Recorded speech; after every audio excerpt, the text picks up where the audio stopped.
Good morning, everyone. I hope you guys are having a great day so far.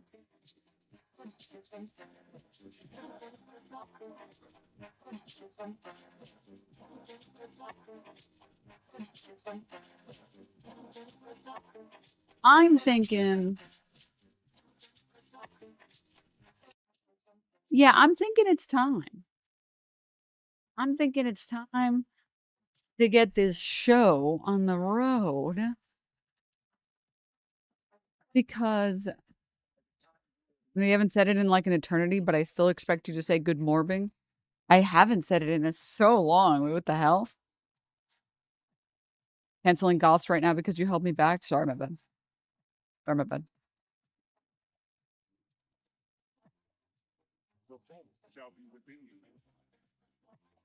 My bad. Okay. Well, everybody, good face reveal. Good morning, everyone. Hi. Hi. Hello, everyone. I hope you guys are having a good Friday. Oh, hi.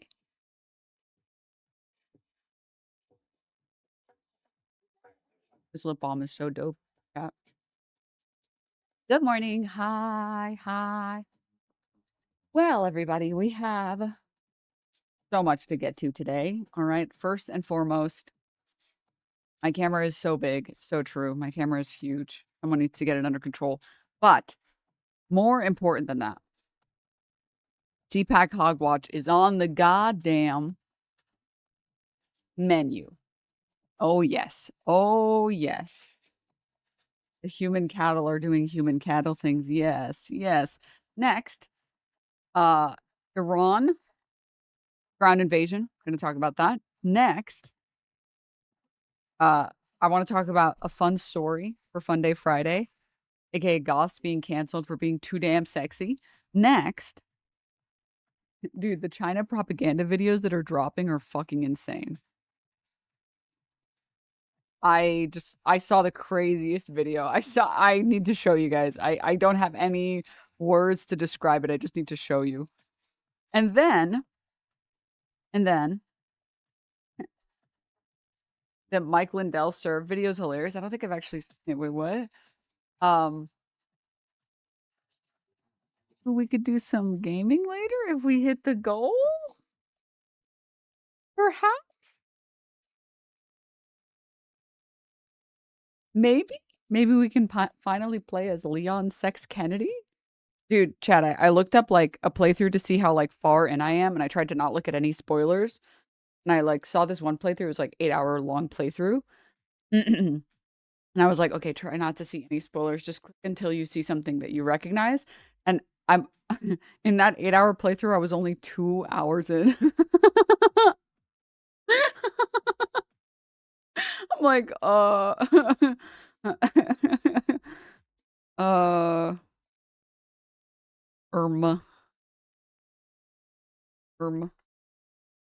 Did you see the Druski video? Yeah, I did, but I'm kind of down to watch it again. I'm kind of down.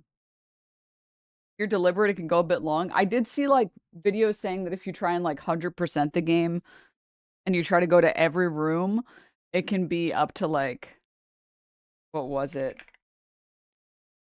Like 20 hours? It'd be like double the time. So, but I like to take my time in games. I don't know. I like to enjoy myself. Anywho, yes, today also, for anyone who isn't on the computer, on the PC, 5 or more gift subs are 35% off. This is not only the best time to sub because it is the cheapest time to sub, it is also the best time to sub because from it, and I may or may not be installing some mods. You hear about Gen Z is trying to cancel anal? Huh? Huh? What? I'm gonna say something that's very bold. I'm gonna say something very bold. Okay?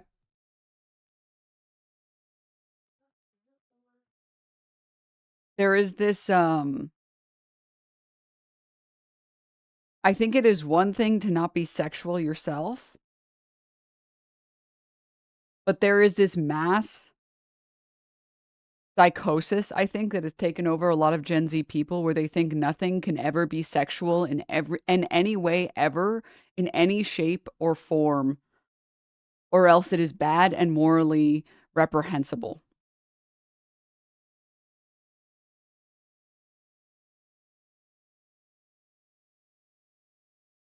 I just can't. I just can't. I just can't. They equate all sexuality with objectification. I just don't know.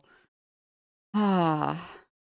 Yeah, I think society has gotten very puritanical. It's like we started to make some progress with millennials, and we're just making like a straight U-turn back. It's like, okay, uh,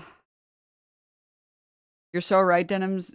As a sexually repulsed, sorry, a asexual woman, I'm so hypersensitive to sex shit, and even I'm not that bad. Well, I think it's like again, because let me be clear. I agree. I agreed at the very beginning of a lot of discourses, like the fact there are so many sex scenes in Game of Thrones. When I was watching it, it's like, okay, guys, we don't need this many. And the sex scenes go on for so long. And they're so like, it's like, guys, I'm not here to watch these scenes, okay? I don't want to watch these scenes, dude. I don't want to watch these scenes. But I've seen what Gen Z also complains about, and they'll complain about it like a sex scene that's very mild. It'll just be like making out and then like the characters pull each other's shirts off or whatever, and then the scene is over. And I'm like, that's fine. That's totally fine. I don't see a problem with that. The Game of Thrones scenes were like, it was like you just watch the entire sex scene. I'm like, until they come. I'm like, is it gonna be over soon? Like, bro, can I go? I'm like, we don't need to watch the whole scene, is all. Okay, we just don't need to. Like, can we all just be real for 1 second? Can you imagine?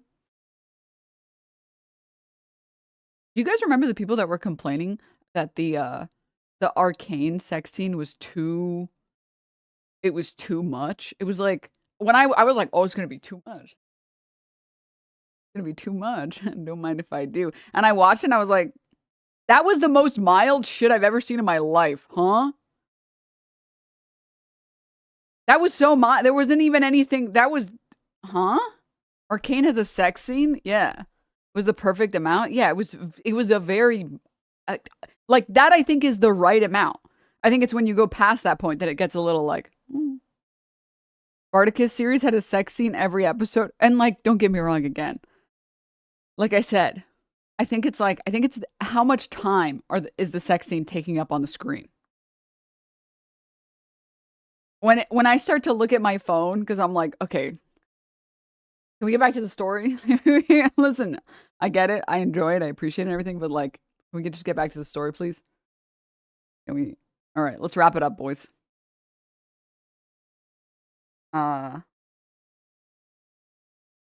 It's like 5 minutes in. Come on, bro. Can I see the rest of the show? I don't need to see the entire play-by-play. Yeah. What is this, a nature documentary?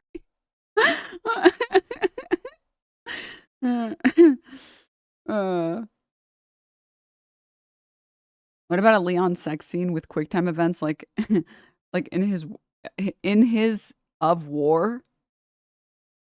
Like a sex scene paywall.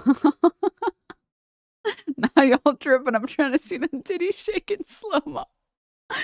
We're talking about Gen Z adults or younger Gen Z because I feel like it's a vocal fraction of hyper online young Gen Z. Real people don't care. I don't know. I've met a lot of like Gen Z people in real life as well that are very. I'm admittedly, I don't know all of the younger Gen Z people. I see them online. So I only know older Gen Z people. And even the older Gen Z people I know are like, they're very anti-sex is the only way I can describe it. And it's like, it's not in the, well, I'm not interested because that's fine. Obviously, you do as much as you want or as little as you want. It's in the, how do I describe it? I consent. I consent. Isn't there someone you're forgetting to ask? It's like, what the fuck? Huh? Huh? Okay. Interesting. Okay. I'm older Gen Z. I haven't found much of that in my life. I think it's just something with other people who are terminally online. I don't know. I've seen it like in real life as well. Not like nearly as much as online, obviously, but yeah. They're just jealous because they're not getting any. I think that's like a small part of it, but we'll get into it, okay? We'll we'll get into it. We have a lot to get to. I'm genuinely curious what the psychology is behind it. I think it's like a big part of it is just have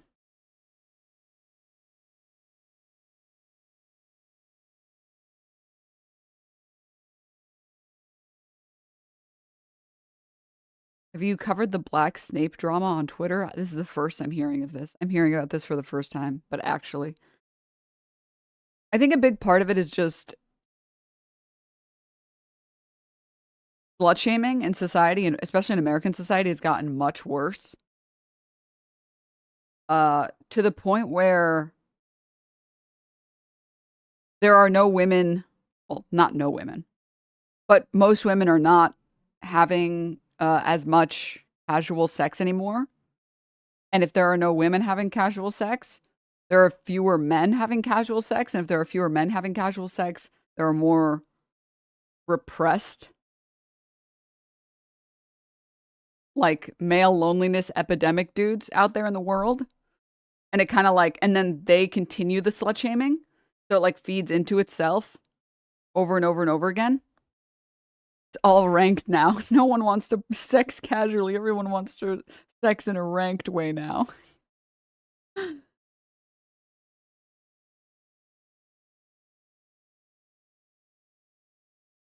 Oh my. I'll look at this in a bit. Thank you for linking it. Thank you for linking it, Chance. Hard stuck bronze sex players. I get it though. The Smurfs are always ruining everything, man. People who don't know anything about video games. The blue people? Oh, what does that have to do with sex?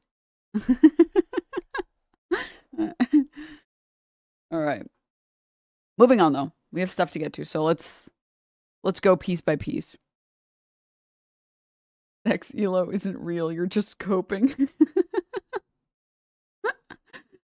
Why did you just call me out like that? Sorry, my bad. My bad. Okay.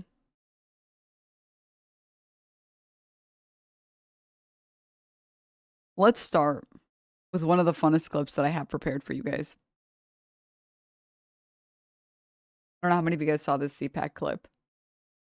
CPAC attendee, he is the president of peace. When this gets taken care of, it's going to be peace. I'm on Truth Social. That's the only social media I do. He's got a plan, and he's a genius, and we trust Trump. He is the president of peace. So this is to bring peace in the area. When this gets taken care of, it's going to be peace. And it's what I believe. I'm on True Social. That's the only social media I do. And I believe that he's going to have, bring peace, and it's going to be very short. And he's got a plan. He's a genius. And we trust President Trump. All of us trust President Trump. He is the president. What do you do? Like, what do we do about the level of human cattle that exists in the world?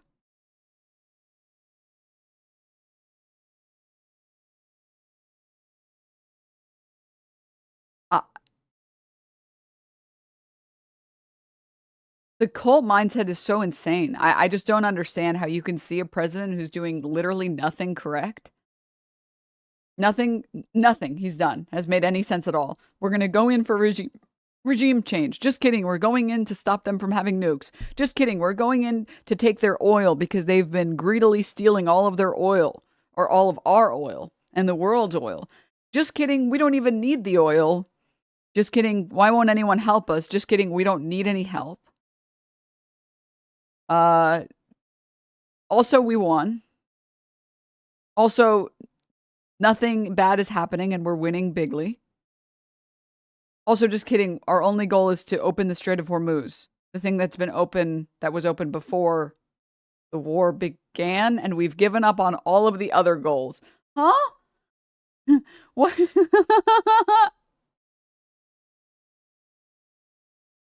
Okay. Re-education is the only ethical solution. Pay them $1,000 to attend classes. $1,000 is too much.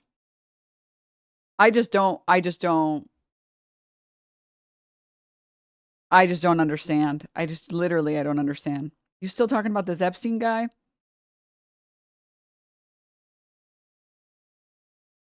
that where the stable part of stable genius comes from? He owns like 30 properties, chat. Oh my God. Oh my God.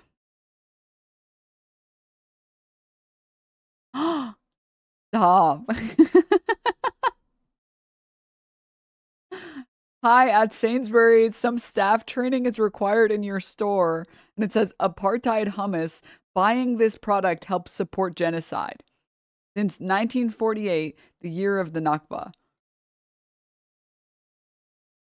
Oh my God, dude. That's kind of low-key awesome, dude.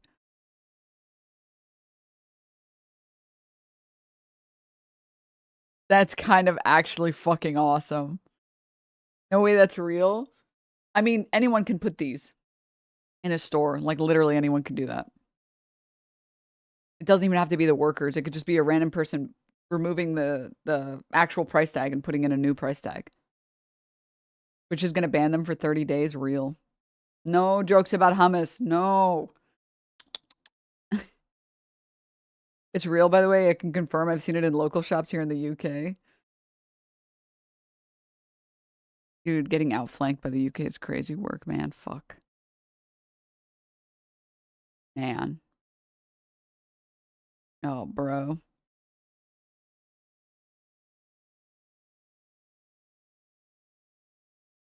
So I wanted to segue into this really quickly. To be fair to conservatives in this country, or to be fair to the MAGA chuds in this country, their entire feed is just garbage like this on Facebook and Instagram Reels.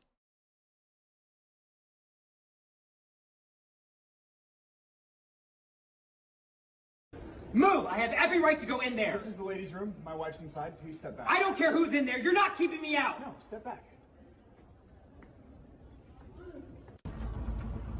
Move out of the way. Women's AI slaw.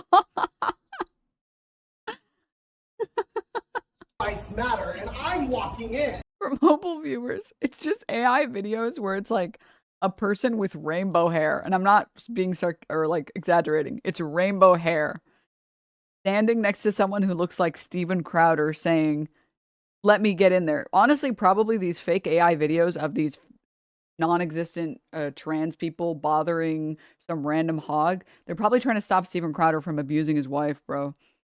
Rights matter, and I'm walking in. You're no lady. Get lost. This guy's drunk. Even in the AI videos, the MAGA hogs are drunk as shit. You're no lady. Boo.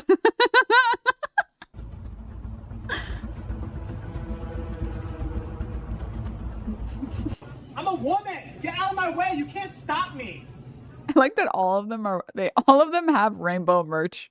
Either a rainbow shirt, rainbow shoes, rainbow bag. Porn acting in AI videos is crazy. Anyways, all of that was to say, you can tell this video is AI because none of these supposed queer people are serving anything at all. Nothing at all. There's no sense of humor. There's no eating. There's no gagging. There's nothing. It's just like, get out of the way. Okay. Just walk off. It's like, all right, dude, come on. All right, dude, come on. Get out of my way! Move! You hear me? Nobody tells me where I can walk! You're not pushing through me. Stand down. I said move! Not happening. Take a breath. I'm a woman. Get out of my way. You can't stop me. Not happening. My little girl's in there. I am a woman. I think he's a man. Yeah, that's what it looks like. You can't keep me out. Move aside! I need to use the restroom! I'm not moving. My 8-year-old daughter is in there. Use the men's room instead. Are you kidding me? It's a public bathroom. You don't own it. Let me in right now. I'm Look at talking me. to you. Get out of my way. Oh, it's so so cringe, dude. Oh my god. It's so cringe. The way the AI speaks is so fake, bro. It's like the slop is so bad. Do they all have the same plot? I don't know, but you have to understand that like the average hog that's falling for this shit, their entire feed is this garbage, bro. Their whole feed. They go to like Instagram and they scroll through reels and this is what they're getting and they're like, "Wow, I can't believe that's real and that's actually happening."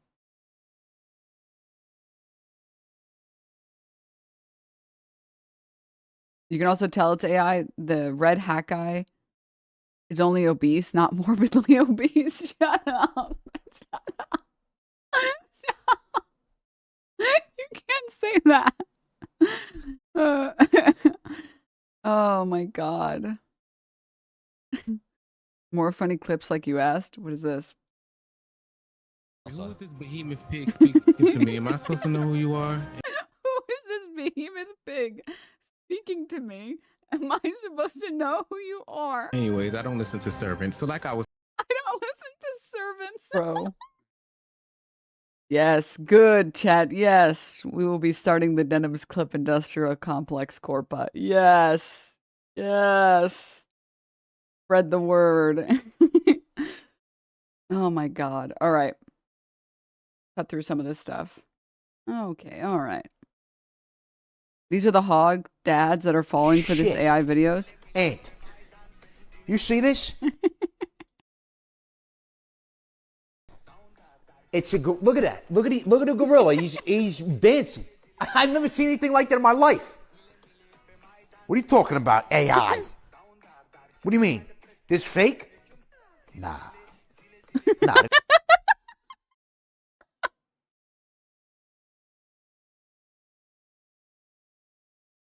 Oh my god. Gorilla's dancing. Look. You're telling me that this is artificial intelligence was made with AI, so they didn't tell the gorilla to get up there and start dancing? Nah, man. Nah. It's getting out of control. That's some scary shit. I've been looking at that thing for 38 minutes. Holy shit. And you know, come to think of it, I was watching a post-game press conference with the New York Giants, and some of the players... The uncomfortably lumpy pot belly is so good. Bro, it's word for word my mom. They're saying some really crazy shit. Maybe that was AI too. Fuck. Fuck, it's fucking cool though. The hog waddle. Oh, dude. Why the fuck did he look like my dad? I'm crying. Oh, jeez. Christ, dude. The mannerisms are crazy. It's getting out of control, guys. It's getting out of control. We need to get this shit under control, bro. Oh my god. All right.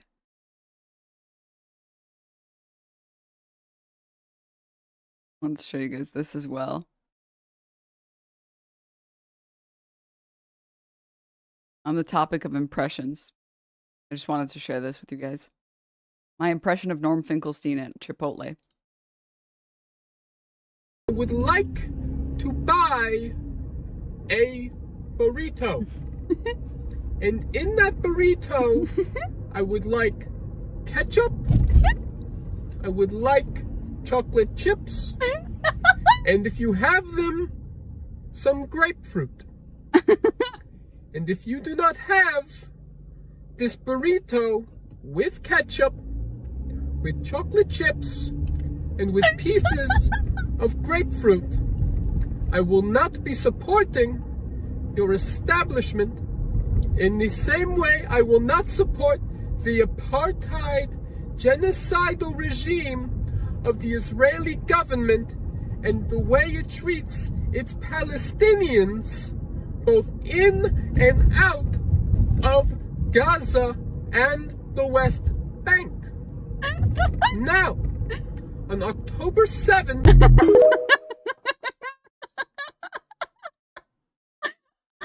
Dude, the impression is too good. The pitch, the flow, everything is just perfect. Link it now. Cinema, dude. Oh, God. Oh god, dude. All right, circling back for a moment. I forgot to show this. On the topic of those AI trans people videos, there genuinely feels like there's mass psychosis for transphobes. You guys see this post? It's a totally normal post that says, "Good morning, it's me, your innocent college professor here to teach you about writing and to spread transgenderism." And it's a woman wearing a shirt and a skirt. And that's it. That's the whole tweet. It's just like a totally normal photo with a funny caption. And then someone replies saying, "Ew," and it's just like a transphobic caricature, and they're holding up another photo of what's supposed to be, I guess, like a cis woman that says, and it says, "I look like this." What level of delusion do you have to get into where you are imagining something that doesn't even exist? What's going on? Like, you are brain broken if you see this photo and your first thought is, "Oh, I have just the meme for this." What? She looks like a normal woman. She literally looks like, I have met this woman many times. This is like what every English teacher looks like. This is just how English teachers that are women look like. Every single one. Assigned, what would you call it? Phrenology, in the same way that there's like thumb phrenology at birth, except it's determining whether or not you're an English teacher. So true. Mine at high school did, Denims. I'm telling you, I had multiple college professors that looked exactly like this. Assigned teacher at birth, assigned English teacher at birth. I just don't. It's so bizarre. It's so bizarre. This one is another one. Transphobes are funny because they'll comment things like that, but the actual reality is I look like this. What are we...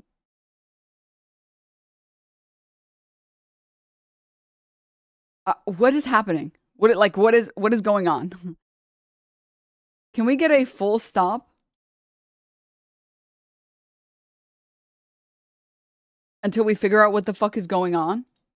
How do you see this person? How do you see this person? You see this person and you're like, "Oh, I have just the meme." The are gone, people. I have just the meme for this. You look like this, sir.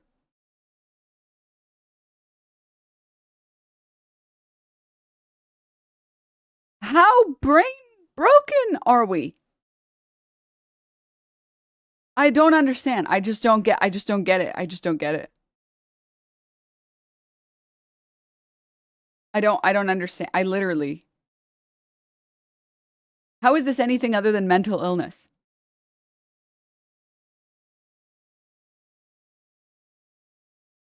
They transvestigated Sigourney Weaver and J.K. Rowling.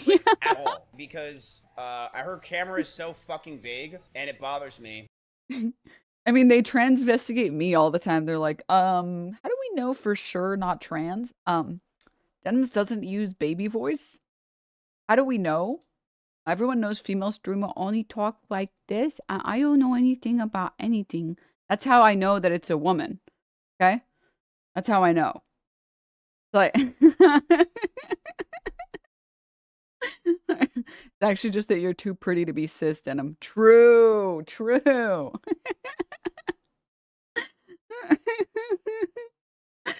Oh, God. ConjureMan, thank you so much for the 20 gifties. Let's go. House of Rice, thank you for the 10. Thank you so much. Guys, just a reminder, we will be doing a gaming stream if we hit the goal. And 5 or more gift subs are 35% off right now. Okay? So if you like the stream, you like tuning into the stream, you like a totally ad-free experience, you like watching me shit on transphobes or racists or any type of bigots or chuds or hogs, feel free to throw a Prime sub. Just sitting there collecting dust. It's totally free to use. Or a tier 1 or a tier 2 or tier 3. Or offer some pants for your trying naked denizens. Right now, they are literally pantless. They are cold. They are afraid. There is no hope for them. Okay? Unless you give them that hope. And in exchange, they will give you one thank you. And you guys better say thank you or else I will curse-blode you with my mind. Or else I will put a serious hit out on you. Sorry, just remembering that cancellation. Rando Taka, thank you so much for the 20 gift subs. Thank you. Everyone's ranker, thank you for the 10. Thank you so much. Thank you, thank you, thank you. I really appreciate it. I have the pants, but I don't wear them. Heathen. Heathen. Heathen. Sickening. Freak. All right. I wanted to show you guys this. Oh my god, I'm so sorry. Mr. Meagles. Thank you. Thank you for the gift subs. Thank you. Rando Taka, thank you for the gift sub to meddling. Thanks. Iranian hackers just got into Kash Patel's emails. Oh. Oh. The mullet rolls are gone, people. Oh.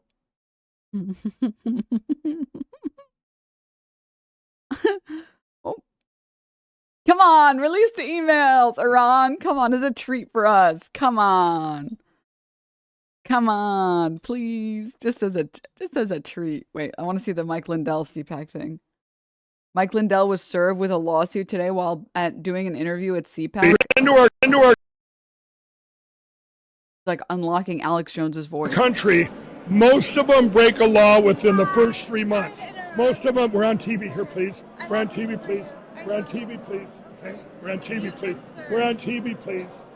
Okay, we're on TV, please. What are you serving him with? We're on TV, What- please. what- We're on TV, what are you- please. what are I'm you not serving him accepting with? it. What- I'm not accepting it. What are We're on you TV, trying to please. serve, man?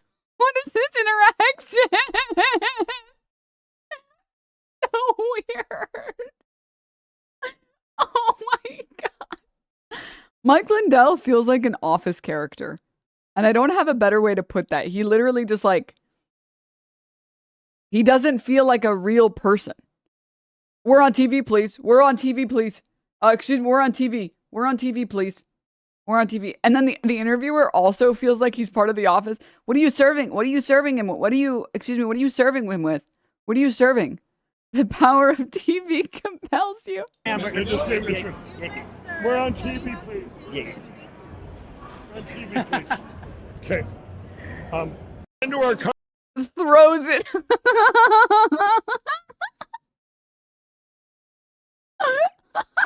Who is Mike Lindell? This is oh, I can't tell if you're being sarcastic or not, but for anyone who doesn't know who Mike Lindell is, he's the Mr. Pillow guy.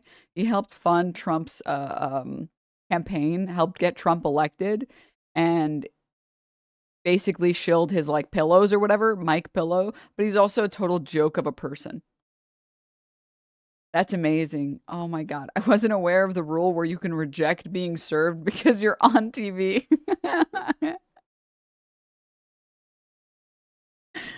Mind pillows. No, it is giving mind pillow, bro. Oh my god. Yeah, there's video evidence of him getting served those papers. He's still like, nah. It's like, I don't, he was sued into oblivion by Dominion as well. Oh, right, because he was one of the people that pushed the idea that the Dominion ballot machines or whatever were unsecure, and they helped steal the election from Trump. And then it turns out, obviously, the Dominion machines are, in fact, completely, totally secure. But yeah. Kimiko, thank you for the 4 months. Cody, thank you for the gift sub. Oh, man. All right, continuing.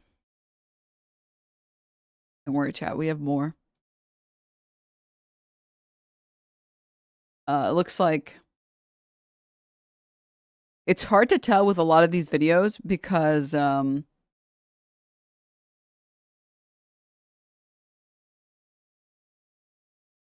every time Iran says that they've struck a specific ship, the US just says, nuh-uh. Oh, please link. Absolutely. Hold up. Wait, I think I closed it. Let me get this fucking transphobic shit off the screen. All right, here we go. But it's hard to tell because obviously the U.S. is going to keep lying about our casualty numbers. I mean, Trump literally said we had no casualties for the first week. Meanwhile, there actually were casualties and we had to bring them home. And then Trump wore a fucking baseball cap to the funeral proceedings. Incredible stuff, by the way. Incredible stuff by Trump. He has the amazing ability to say the truth when lying. Almost everything he said was a lie, turned out to be a truth, but reversed. If he says that the election was rigged against him, it's likely that he's rigging elections. Correct. Absolutely correct. So recently, this has been the case with the all of these ships. The U.S. keeps saying Iran hasn't struck the ships, and then when there's footage that comes out, it's like, oh, it was a laundry fire. Everyone knows laundry fires just look like massive explosions and destruction of a hull. Okay. Sure. And obviously Iran has an incentive to get US approval of this war down to like rock bottom by posting more AI videos or as many AI videos and flooding the zone, making it look like the US is getting completely destroyed. Although admittedly they actually are the US is getting owned right now. So I saw this recently. Again, we'll see. No community note. It's been up for over almost 12 hours. So, man, that is a fuck of a laundry fire. Yeah. 1,700 laundry fires erupted at once. Iran destroys another oil tanker that attempted to pass through the Strait of Hormuz without permission.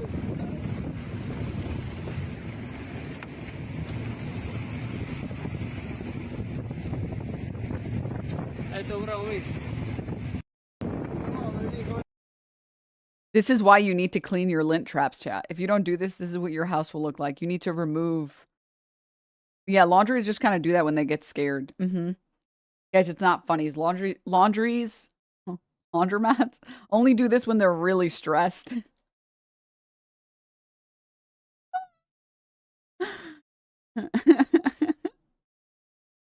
Oh, Christ. All right, and then...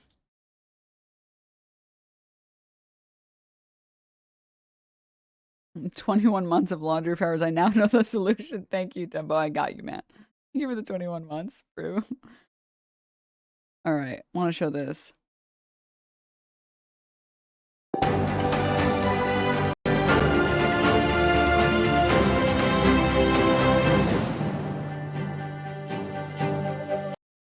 Sometimes I genuinely wonder if these people are just pretending to be stupid. Oh, 14 seconds ago. No context video. Trust me, bro.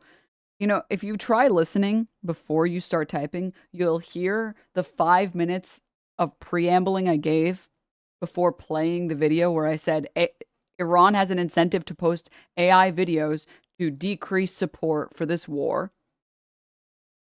And that the U.S. keeps going back and forth on whether or not certain ships have been bombed. So right now there's kind of this mass information confusion where it's impossible to tell immediately whether or not a video is real or isn't real. I literally said that. I literally said to be skeptical. But you only hear, you're a terrorist and Hamas piker and whatever. Yeah, I was agreeing.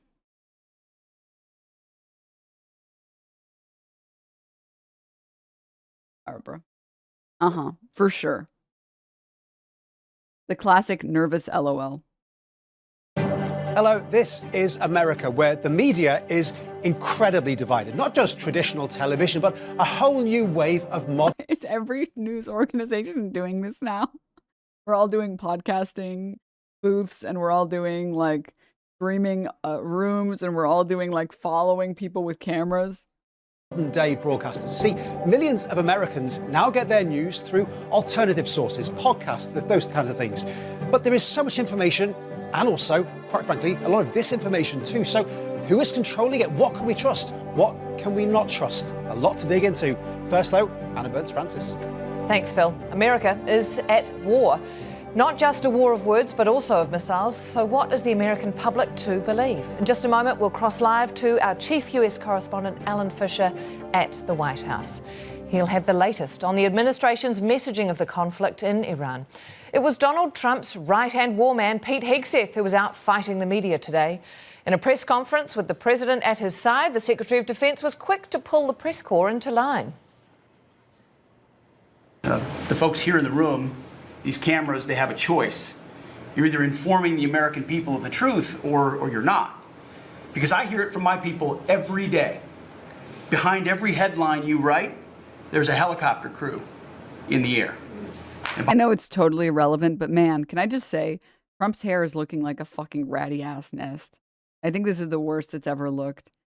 I mean, obviously, this is the worst he's ever looked, besides the fact that he looks like he's bored and he wants to fucking fall asleep. It looks so ratty up there, bro. Just go bald, man. Just accept Trump Harkonnen. Behind every news banner. Okay, back to the... Oh, no. I didn't mean to do that. Back to the DUI hire. Sorry, did not mean to do that. A helicopter crew in the air. And behind every news banner you write, there's a battalion on the move. And behind every fake news story, there's an F-35 pilot executing a dangerous mission. My message to the media is get it right. But what is right? And what in the modern day media is real? We know how the president feels. You're with who? ABC News, sir. Fake news. ABC fake news. One of the worst in the business. Who are you with? Newsmax, sir. You've deployed ICE. You're not doing a very good job. You've deployed ICE agents. You're not doing a good job. Did you hear me? Okay, go ahead. What exactly do you want from these talks? talks? I'm taking CNN over Newsmax. You believe it? But all we have really over here is the fake news. Fake news. A few days ago, I called the fake news the enemy of the people, and they are. They are the enemy of the people. Friend or foe, the places Americans go to for trusted news has shifted drastically in recent years.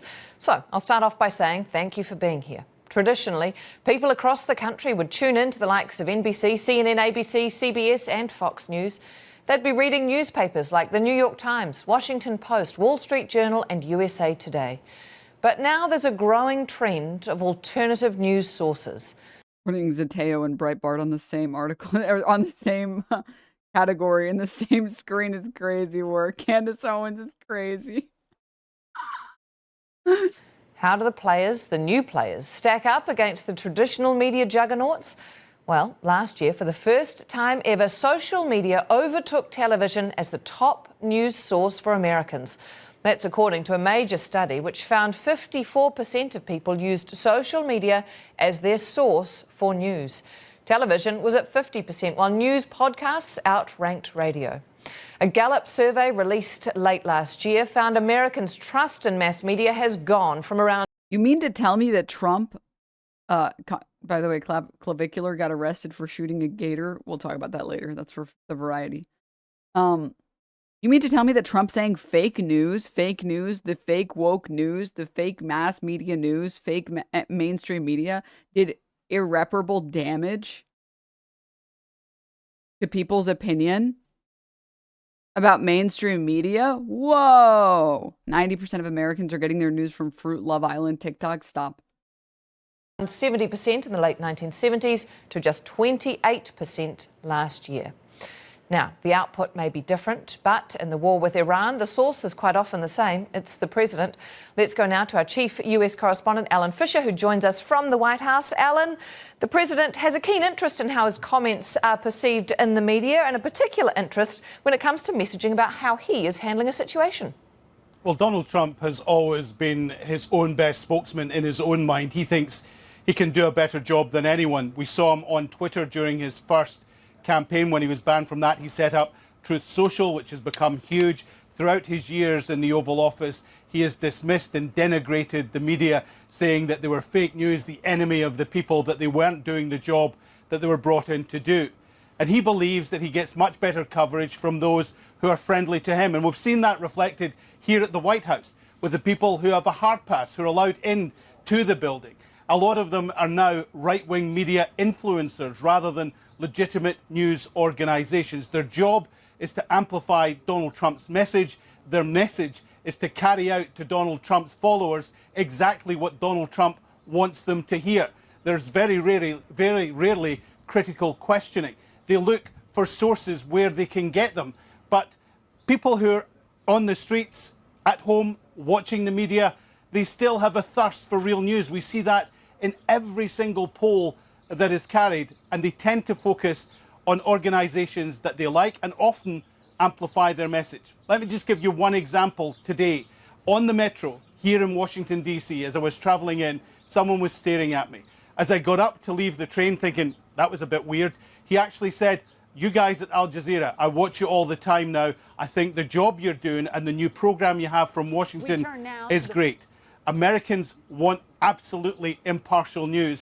Someone else in chat said it as well, but like one of the other primary problems with mainstream media is the coverage of the genocide was so dog shit. Like people finally realized that they're just being fed garbage when it comes to like foreign policy, and that like CNN and CBS and whatever, they all just exist to be controlled opposition. Like there are never any journalists or there are never any news anchors on CNN saying, what the fuck? There is no immigration crisis in this problem. Are you fucking kidding me? Immigrants are the backbone of this country. Immigrants are the labor we rely on for our construction, for our food, for all of our customer service. Without them, our economy would fucking crumble. Are you kidding me?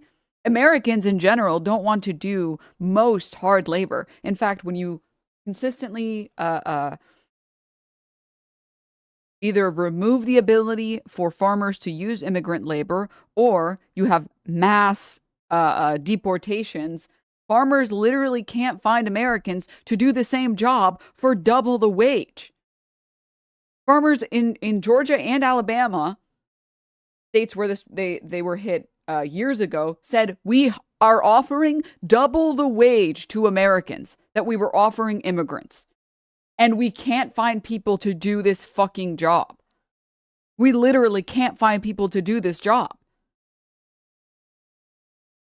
Double shit is still shit though. Well, I mean, obviously, right? It's still like, oh boy, I'm getting paid $15 an hour to be in the sun for 12 hours picking radishes. Oh, shocking. Most people don't want to do that work. For $15 or $12 an hour. There are also skills involved. I mean, I think it's just that it's backbreaking labor, no benefits. You're in the sun all day. And in some states, it's like, it's hot as hell and it's humid as hell. Can you imagine being in Florida? Bruh. 12 hours in the humid ass heat? Ugh. Oh my God. Jesus. Or like, can you imagine? Do they think that like the watermelons in the grocery store just like show up? They just magically teleport? Someone has to fucking lift these goddamn fucking melons, bro. That shit is heavy. And it's not like you're lifting 1 melon, 2 melon. 12 hours. Oh, Denim. Hey, yo. I don't have to imagine I live here. Sorry. I don't want to imagine being in Florida. That's already too much punishment. But instead of any CNN or CBS or NBC news anchor ever saying, no, fuck Donald Trump, there is no immigration problem in this goddamn fucking country. Immigrants are the backbone of this country. Yes, we should deport all of the criminals, but we're already fucking doing that. If you commit a crime in this country, if you commit any violent offense or any criminal offense, guess what? You already get deported. That's already the policy that we have. Oh my God, dude, this image is crazy. We're hiring farm pickers to pick blueberries at our client's farm in Loringer, LA. $11 an hour. 9 to 10 hours a day, 7 days a week. Someone like my comment again so I can laugh at this again. Holy shit. Holy. I talked to a farmer in California who said he had to let all of the apples on the trees just rot because he couldn't get anyone to pick them. He was only able to sell the few he and his family could pick themselves. Yeah. All right, continuing. Looks like Kash leaked photos. Wait, is this real? Oh no. Oh no.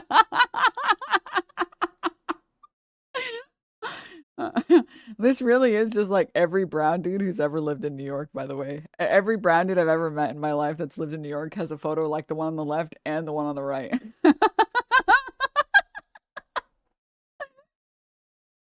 Stupid. We'll look at this in a little bit. The Kash Patel leaks are pretty fucking funny, dude. To be honest. All right, continuing. It'll turn anywhere to get it. Oh, sorry. The last thing I was gonna say was like, how can you trust mainstream media when this was their diligent face the nation CBS interview The foreign minister of Iran. of the foreign minister of Iran? Let me see if I can find it. What is this? I think this is the part.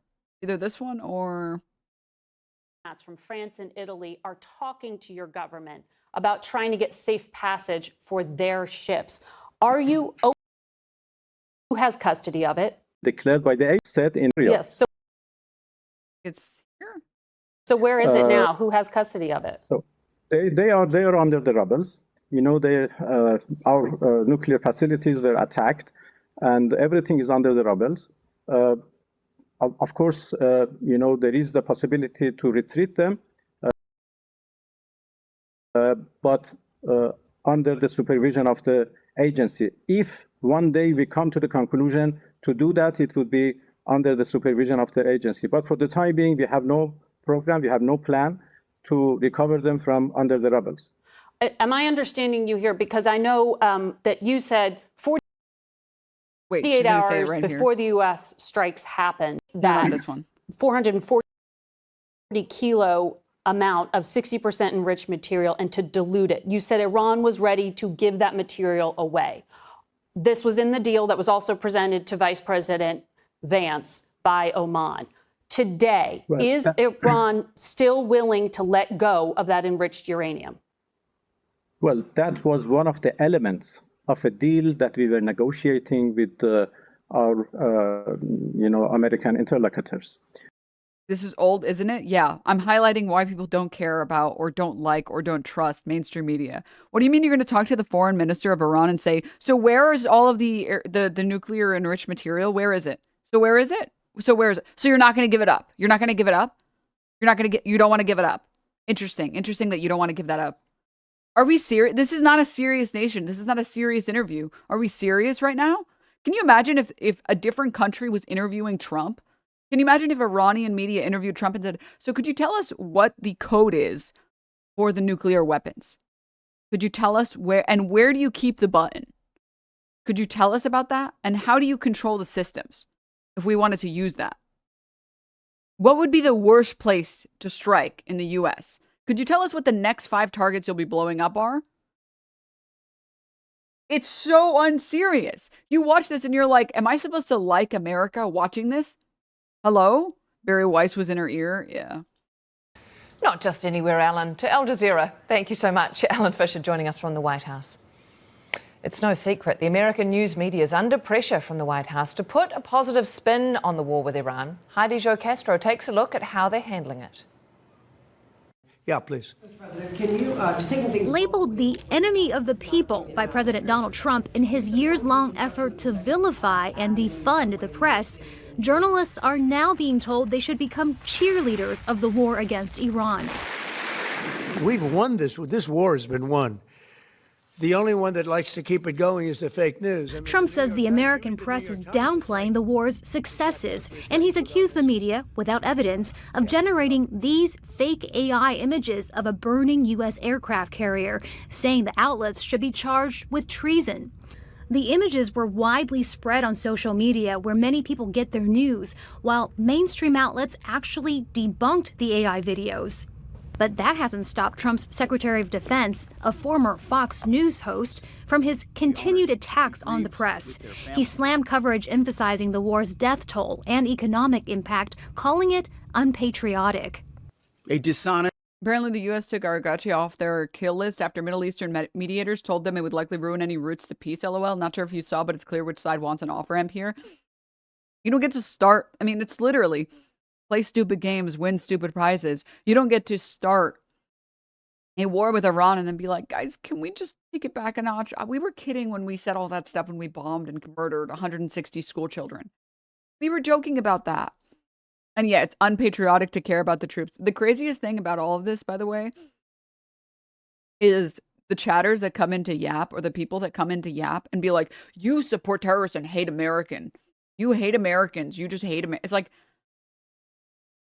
I'm sorry, the side that doesn't want Americans to go and die for Epstein. We're the ones that hate the troops? I want to prevent loss of life for literally no reason. Loss of life that is happening for no reason. And I'm the unpatriotic one because I don't want to go to war with Iran, killing tens of thousands, if we do a ground invasion, tens of thousands of Americans. And I'm the one that doesn't care about the Americans, not the people saying, yeah, boots on the ground, go, go, go, go die. I'm not going to join you. I'm not going to put on the fucking bucket helmet, but you can go and die. Huh? Not those guys. Those guys are sending you off to die, bro. The Epstein class literally is sending you guys as fodder, man. And we're the unpatriotic ones for not wanting to send Americans into the fucking meat grinder. Okay, bro. All right, man. Don't you want to go into the meat grinder and be only fodder for the American and Israeli elites? I mean, forget about American and Israeli elites. Just call it what it is. The axis of Epstein. And anti-Trump press will stop at nothing. We know this at this point. To downplay progress, amplify every cost, and call into question every step. Going beyond just words, the Pentagon this week kicked journalists out of its main building where they had held offices for years, citing the need for greater security. The New York Times and other outlets called the move unconstitutional. Further adding to the pressure, the chair of the Federal Communications Commission, a Trump ally, says TV and radio stations could lose their broadcast licenses for disseminating so-called fake news. He did not name any outlets or stories. That are using the SPR. What's the resistance? The U.S. press has issued fiery statements defending its independence and protections under the First Amendment. But with more Trump-friendly billionaires buying up media companies and continued pressure for positive war headlines, some fear the eventual erosion of this guardrail of democracy. Thank you very much, everybody. Thank you. Guardrail of democracy. Meanwhile, America hasn't had real democracy for like how long? How long have we had a one-party system? Heidi Jo Castro, Al Jazeera, Washington. With such a fraught relationship between the Trump administration and the mainstream media, many Americans are finding their news elsewhere. Let's head back to Phil in the newsroom. So what do these two words, the media, mean here in the United States in 2026? Well, you've got your big legacy networks, although they are losing viewers fast. On top of that, you've got your big cable networks. They do tend to have loyal audiences, but increasingly many Americans, younger Americans, are getting their news online. Part changing habits, part polarization, but for them, the TV transmitter is off. The internet is on. So let's take a look at some of these sources, and we'll probably start with the biggest. This is the Joe Rogan Experience, often said to be the most popular podcast in the world. 6 consecutive years at the top of the Spotify chart, often pulls in 14 million viewers or listeners per episode. Generally supportive of President Trump, but not always, and not on Iran. I mean, this is why a lot of people feel betrayed, right? He ran on no more wars and these stupid, senseless wars, and then we have one that we can't even really clearly define why we did it. Tucker Carlson and Megyn Kelly are another 2 big names. They're both former Fox News hosts who now know that the mic equals big money. Between them, they've got the best part of 10 million YouTube followers. Again, they generally support Donald Trump, not always, but they do know their audience. I mean, there really is a bloodlust by some here domestically who do have the ear of the president to take out this regime as though it's going to be as easy as the Maduro raid. Candace Owens is another big name on the right. You've also got Dan Bongino, regularly pulls in around 1 million listeners per show. He did have a show, then he quit to become Donald Trump's FBI deputy director. Then he quit that to go back to the mic. Nobody. I swear to God, every time I see Dan Bongino, his head gets like bigger and bigger. It's like the Sheen episode where he gets smart. He's just built different, man. He's just built different. Let me see if I can pull it up. One day we're gonna look at a photo of Dan Bongino and he's gonna look like this. He's just gonna look like this.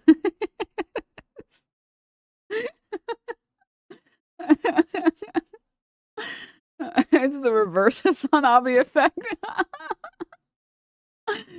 Oh my god. All right, anyways. Likes war. Sometimes, unfortunately, in a complicated world full of real evil, demons, and I'm telling you that, folks, evil is real. And in a world full of evil, sometimes good men have to step up. Plus, let's not forget Steve Bannon, former Donald Trump. The good men in question are the rapist pedophiles in office, bro. Be so for real right now, bro. Advisor helped him win in 2016, now has the Bannon's War Room podcast, although that was once called a top peddler of misleading information among political podcasts. The center of gravity of this war shifted from Tehran as the center of this war. And of course, our military is doing a magnificent job of defanging, declawing this operation. It continues every night. Pod Save America is a big left-leaning podcast. It is staffed by former Obama officials. Look at those numbers, 1.5 million listeners per episode. It targets a younger, more activist crowd, but they are definitely listening. Like Iraq, this is a war of choice built off of a lie. Like, we'll get into the details in a minute, but there's no imminent nuclear threat. There is no imminent threat of Iran having a ballistic missile that could hit the United States. The Majority Report has a massive reach too, as does the Young Turks podcast, which calls itself the world's most... The Young Turks, bro. not that the MAGA is actually anti-war. Young Turks, bro. Stop.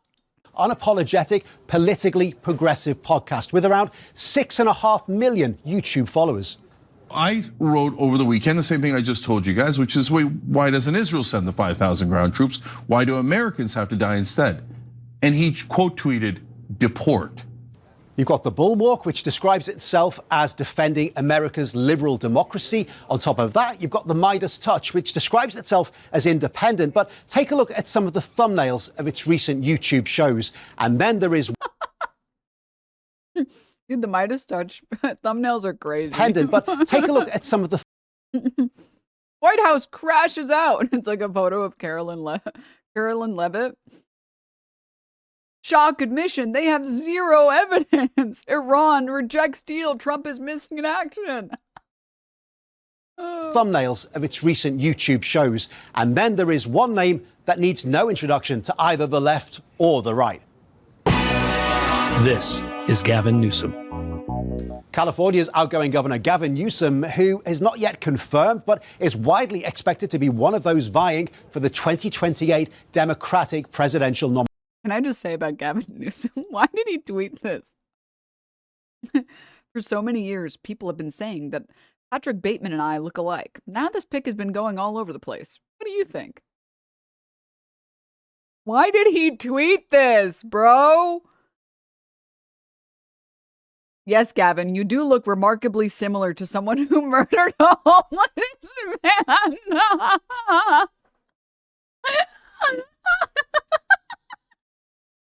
This shit was so good, I had to retweet it, bro.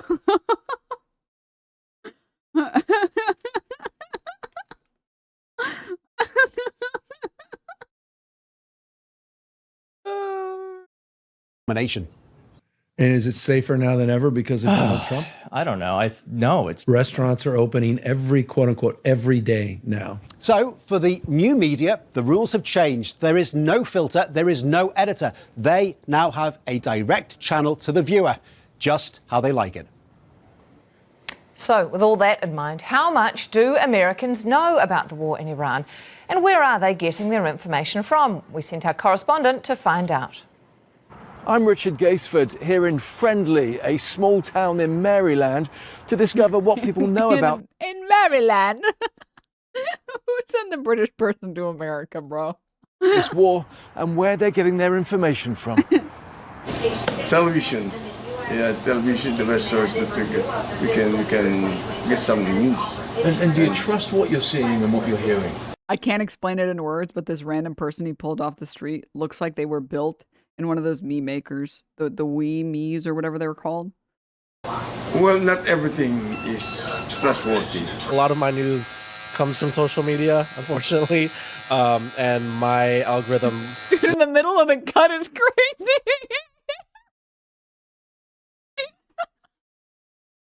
This This shit is a simulation for sure, bro. In the middle, can you imagine you're in the middle of your cut? Barber trying to give you a fade. Is the barber okay with this? What is happening? There's quite a bit left.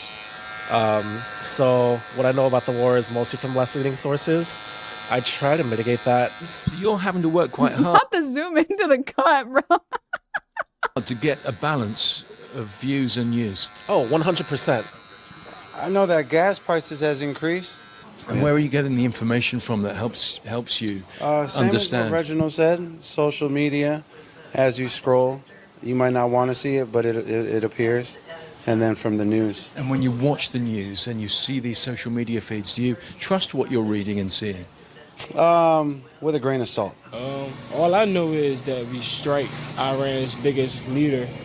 And to me, I think that was kind of like crazy. Growing up, you realize more that the internet sometimes not telling the truth. So sometimes I believe it, or if I don't believe it, I look up more research on it. So as the war goes on, you're watching more news? Yes, sir. I've been watching the news ever since that started. Are you hearing much at all?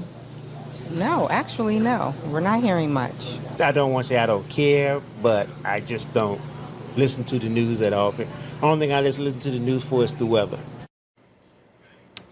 That is actually, by the way, the median voter. This is a fundamental issue with people who are too politics brain. They don't understand that the median voter is that guy. Which is, I don't know, I turned it on to look at the weather and that's it. Random guy at the laundromat does more research than Twitch's most watched political streamer Asmonfold. Correct. But really. All right, joining me There was a point that I wanted to make about this. Oh, I mean, did you guys see that like absurd video? It was by a right-wing organization. They did like, they were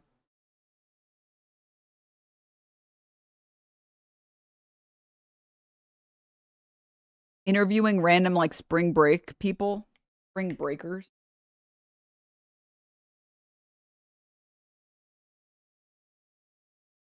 Do you guys know, was it Fox News? What happens at spring break? You have a few people offering you to do things for money. My friend. Huh? No, not that. I wanted to pull it up.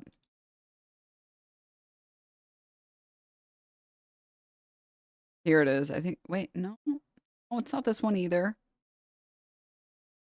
Kyle covered it. I think, 1 second. Let's see if I can find it. I'll see if I can find it while we watch.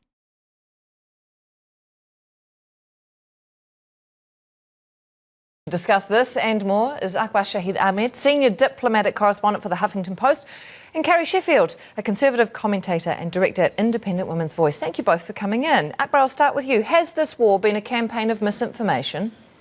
There's been a pretty aggressive approach by the White House and the Pentagon during this war. As someone who's covered going back to the Obama administration, including the first Trump presidency, right? We've seen aggressive tactics, including from Democrats. Important to remember this kind of degradation of press culture is sadly a reflection, I think, a bit of the state of democracy in the US, not just partisan. In the war, you've seen concerns around how This one? Oh, yeah. Ugh. I think this is the clip that I saw. It was either this one or was somebody else has it.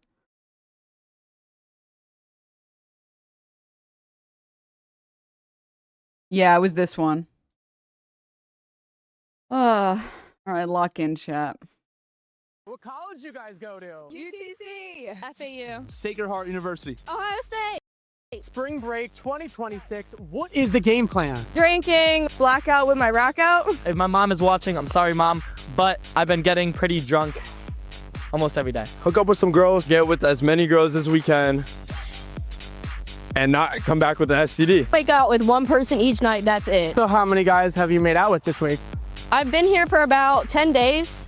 So 10. What in the long ass fucking vacation? 10 days. What were their names? I don't remember. Name one. Name me one. Name me one. What is the craziest thing you've seen at spring break? Not that crazy. I've seen people do like cocaine off of boobs. I saw a girl like black out on the street. That was pretty exciting. Sunday mimosa drag races. You see that guy take his pants off in the middle of the club? There's a lot of famous people down here. Have you seen Johnny Belisario? What? Never mind. Okay. What is the wildest thing you've done down here? Got with somebody the first night that I came down here. Pole dancing. 2 days ago. Stripping naked, getting into the water. You gotta say. What'd you do? You went something crazy. On the strip, honestly. All right, on the strip. No, when you had this. Okay, that wasn't public, but yeah, okay, that's. What are these people saying? It's all censored, bro. What issue facing America is the most important to you? What bikini I'm gonna wear next? Obesity is terrible. Ice. Not personally. I'm legal. Getting a tan on the beach. Dude, wait, actually woke king? What the hell? Ice. Legal. Getting a tan on the beach. That's the most important thing in my life. Unless he's saying he's pro-ice, in which case, Monka Omega. Right now. I'm thinking about Starbucks, to be honest. I'm thinking about Starbucks, what I'm gonna get for today. The elevators don't work. You got 43 floors. The elevators don't work. I could take this little glass of water, drop it in the magnets. That's the end of the elevator. These fucking boomer ass fucking editors. What have you heard that Donald Trump has been doing recently? Gulf of America. That's the last thing I kept up with. We're going to war with Iraq. That's been crazy. What do you do in Colombia? You got Maduro out? I don't with Trump, but that done. He's like trying to sue those people for making jokes about him. 600 times! You must be happy. I'm very happy. The Ayatollah's dead. I'm so, what? Who? What? What is that? Who the is Ayatollah? I've never heard that word in my life. Lewis, what's Ayatollah? I haven't heard. I found out about Chuck Norris yesterday. That was more devastating to me. He was the supreme leader of Iran. He's dead? We killed him. You did? You killed him? Johnny. Whoa!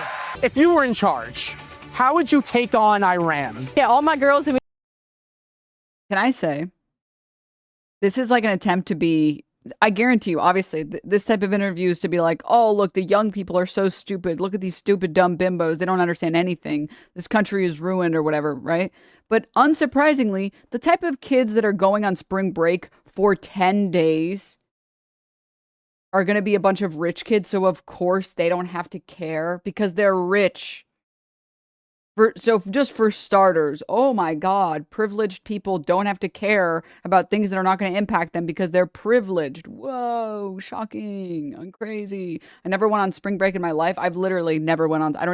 The idea of spring break is insane. Going on vacation from school has always been a crazy idea to me. It's like, wait, you can just go on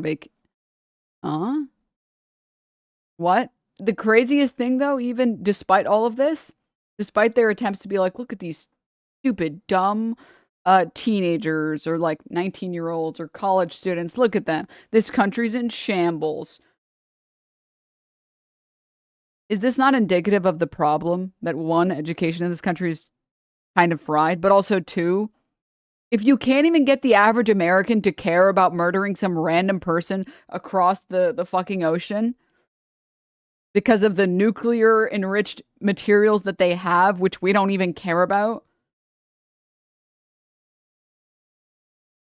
maybe it's not an important issue.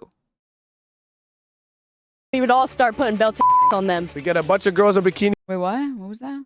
Take on Iran. Yeah, all my girls, and we would all start putting belts on them. We get a bunch of girls in bikini who make. I didn't understand what that meant. We'll put belts on belt to ass? Is that what she said? Run across the battlefield. All the guys are distracted. We all run in. Look at him in his eyes. Wait, low Kirk? That actually is a great strategy. That is a great strategy.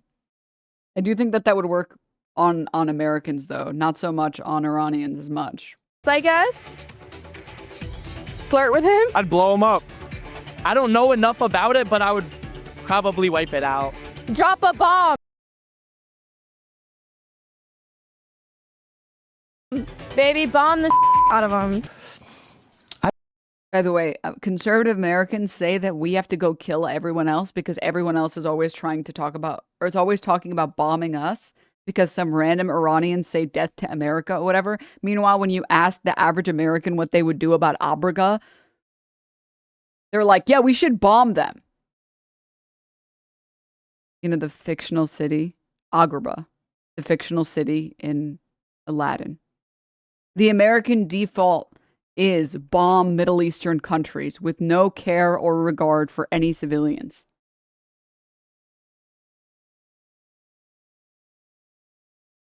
And I'm supposed to care that other people feel the same way that we do about them.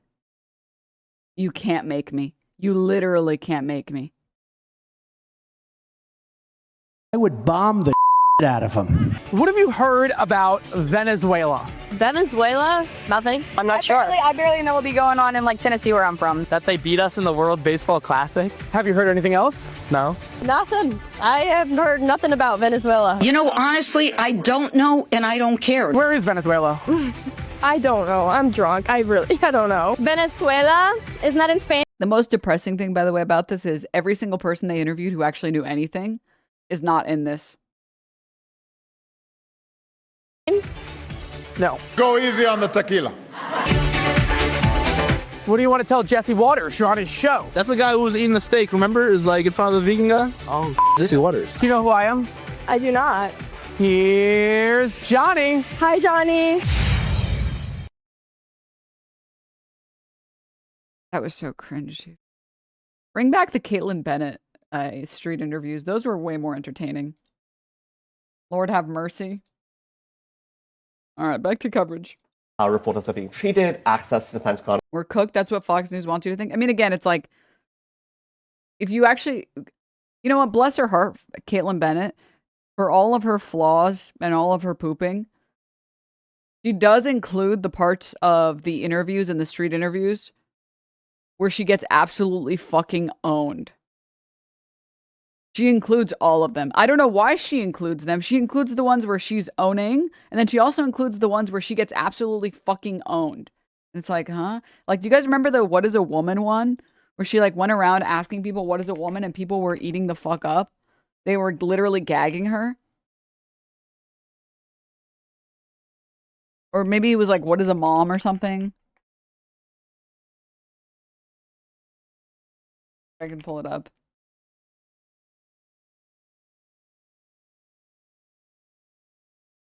I think it was this one. Are they still a man at that point, or are they a woman? It would be up to what they identify as. That's not up to me to make that choice for them. So what is a woman? A woman is somebody that feels their identity. They communicate with their identity. What's that mean?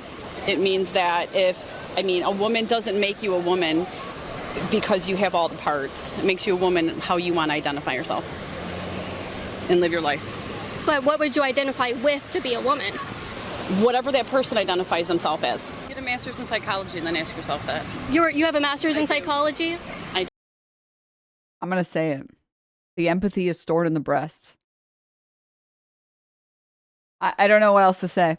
Don't know what else to say. You can't tell me what it means to identify as a woman? Yeah, this is a brutal frame mogging if I've ever fucking seen one. Identify as a woman. Clavicular, move out of the way. By who you identify as being that person. I'm here today with Jennifer, my bodyguard, who is an aspiring female athlete. We're going to ask people on the beach in Clearwater today if they think that we should be competing against each other in women's sports, specifically wrestling. Wait, what? Yeah, we're on the wrestling team together. Let's see what people think.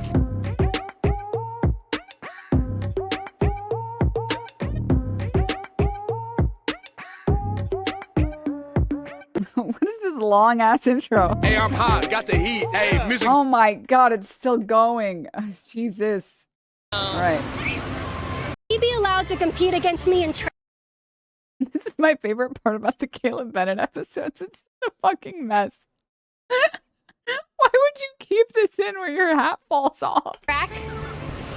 No. This is stupid. Anyways, hold up. I want to find that one is stupid because it's like picks tallest guy you know. Says should he compete against me? It's like fucking dumb. I want to find the what is a woman parts because those ones at least are a lot more entertaining because again she gets brutally frame mogged. Is a woman. What's up? Oh my.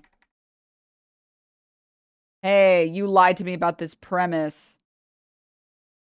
It's almost like trans women have to undergo actual testing for their hormone levels in order to compete in the sport. And when the Daily Wire tried to do Lady Ballers as a documentary, they couldn't find a single sports association that would allow cis men with no regulation and no testing to compete in women's sports. So stupid. It's just like such a dumb hypothetical. Use the litter box and not have to go to school and not pay my taxes? If you want, there's no, sure. You're a psychologist and you're not willing to tell me that's dangerous. That's a dangerous way of thinking. I'm done with this interview. To watch today's uncensored and It's dangerous to have litter boxes in schools. Thing that has never happened.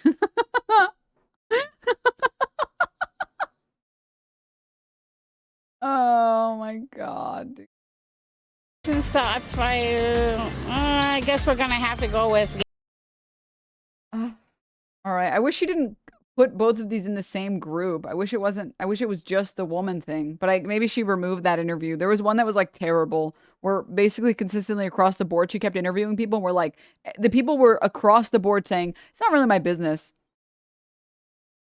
Yeah, I'm sorry. It's just like, I don't really care. It doesn't really impact me, man. I think there was one again that she did about like fathers and mothers or whatever. And people were like, no, being the...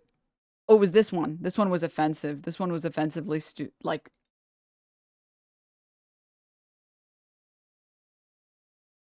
what is a father? Does it have to be a male? Does it have to be a man?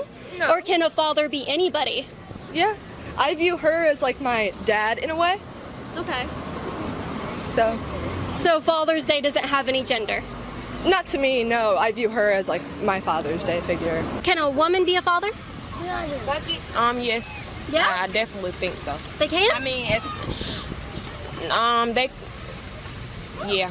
Yeah? Mm-hmm. Can a woman be a father? Because it's almost like fatherhood is about fulfilling the role of being a father figure for your children. So being there to like defend them, being there to help them stand up to their bullies, being there for emotional support, being there to play it's just literally the parental figure in your life who steps up. So you can see like the people she's talking to are reasonable, normal people. No, Denims. Being a father is about playing baseball once and then cheating on your mom.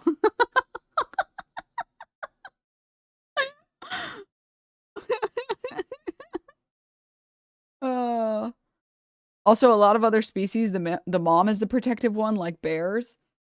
Yeah, I mean, again, it's like, even though none of these random beachgoers that are just trying to enjoy themselves will be able to tell you or will be able to tell Caitlin Bennett, yeah, if you're talking about the clinical, biological definition of father, I'm sure there are lots of definitions that say exactly what's on the screen, which is that it's a male parent. But colloquially, when we talk about fathers, when we talk about dads and fatherhood, we talk about the role that you fulfill. If you don't fulfill the role as a father, you're just another fucking deadbeat dad. If you went out for milk and cigarettes and never came back, you're not a fucking father, bro. You were just like the male, you were just the sperm donor. Like, this is a cultural joke that people fucking make.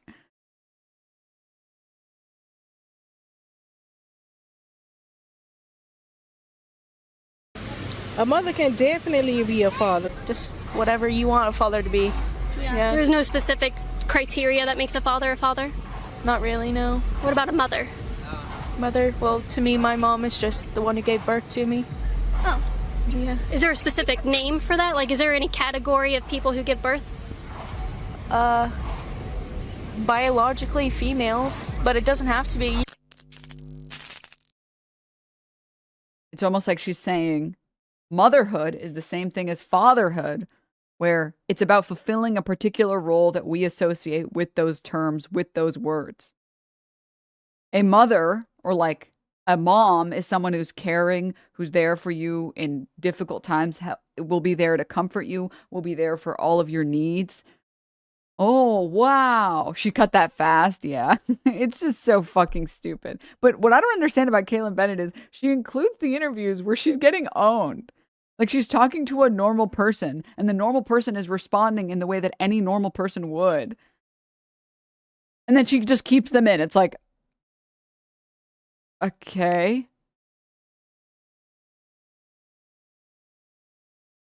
Why did you put this in? Why did you put this in? So whenever you look at the Fox News interviews, it's like, just know that that poor guy that went out on the beach, he spoke to like 40 people that were like, yeah, I don't think we should go to war with Iran, man. I feel like we should just go to the beach and have fun. And they cut that. Every single person that guy spoke to that actually knew what was happening in Iran, they cut that shit out. Chatter said it earlier so that we sympathize with her. Well, I think for conservatives, it's like, whoa, they've lost their minds. The left has lost their mind. Whereas I'm pretty sure if you spoke to any of those people, half of them would be socially conservative. Of course, is already reduced by this administration. That said, it's hard to talk about misinformation, but certainly there are people who have motivations for portrayals. So for instance, I think about Joe Kent, the National Counterterrorism Center chief, who resigned over the war. He had some really interesting points in his explanation directly related to the war. He then went off to make these kind of wild claims around Israel took the US into the Iraq war, which of course the Bush administration chose to go into. So there's a lot of players on all sides, pro-war and anti-war, that are putting out some kind of false narrative. Okay, Kerry, where would you say then the bias lies in the narrative here? Well, what's really interesting, your segment 2 segments ago was fascinating about all the new media and the podcasts. It really is in some ways an inkblot test of where people get their news, of what they want to consume. And I think what's different now compared to when you were first starting with the Obama administration is there are way more options for conservatives to get content that resonates with us that didn't exist, and there was this bigger reliance on the so-called now conservatives call it the legacy media, but it used to be called the mainstream media. It's now seen as dying and old and kind of a dinosaur. Your old school networks like ABC, CBS, NBC, those are seen as almost prehistoric. And now you're turning to social media, the X platform, which is owned by Elon Musk. And then I saw you had Steve Bannon on. I actually used to host a show on that same network where you had the logo there, Real America's Voice. I hosted a nationally syndicated show that fed into Bannon. I would toss to him sometimes. So I'm very familiar with Real America's Voice and how it is very penetrating the conservative thinking. And so I think what's really been interesting is that conservatives feel like we have a voice now that we didn't have before. Can I put this to you? Because that's a really interesting point here. And there are some figures. Sorry, it's so funny to say conservatives have never had a voice in this country. I'm so happy conservatives finally have a voice. Before social media, conservatives couldn't talk anywhere about anything. Our life is so hard. Mayor world.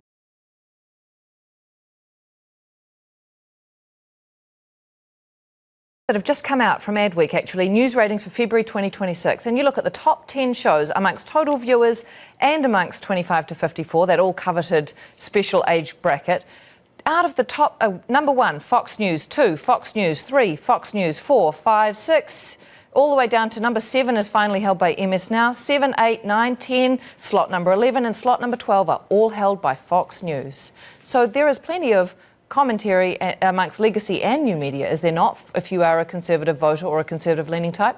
Well, it's interesting that it's all Fox. That, to me, actually suggests that that is actually one legacy outlet. Yeah. Where are all the other multiple? If conservatives perceive ABC, NBC, CBS, MSNOW, CNN as the opposition, so therefore Fox is the only alternative to be, as Laura Logan once called, the Wailing Wall for women, whereas the men on the Wailing Wall get a much bigger section they don't of rank, the though. Western Wall. These, in numbers, in terms. What the fuck is this bitch talking about? Genuinely. Fox outranks But all what I'm saying is if you were to add up all these other networks that I just mentioned and then compare them to Fox, that's why, because Fox basically has everyone. If you're conservative, Fox is pretty much the only quote-unquote legacy outlet you can go to. That's why they dominate, because they don't have ABC, they don't have CBS, they don't have NBC, they don't have CNN. That's why. Akbar, can we look at Donald? Yeah, do you want to jump on that? I think that's a really interesting point that sort of conservatives have felt alienated by a lot of these places. I think it's important to see how that might be changing with CBS and CNN now, with the Ellisons coming in and the Trump administration. You're talking about the ownership here. The ownership. Yeah. And of course, there's been a sort of push by CBS's new editor-in-chief, Barry Weiss, extremely pro-Israel voice, sort of has been a pro-war voice and firmly against Iran for a long time. So I'm curious to see how that'll shift, I think it would be great to have more balance. Yeah. That's been the issue. And even this phrase, fake news, I wrote several... More balance. We don't have enough pro-Israel media. We need more balance in the form of more pro-Israel media.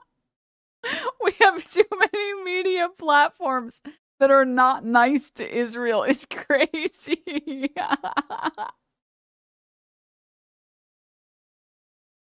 Oh, I just so cute. Look at him.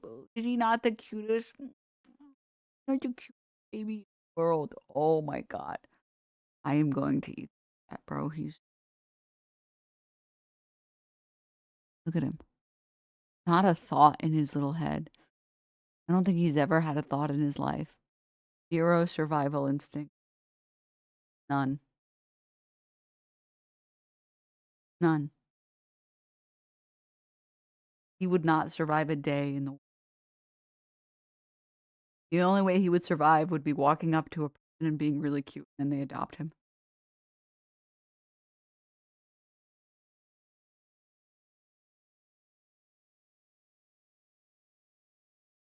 Articles about this. Monmouth University in 2017, they asked Americans, what do you think about fake news? And what was astonishing was that more than three quarters, I think 77%, said that so that's 2/3 of America, I'm sorry, 3/4 of Americans said that the media creates fake news.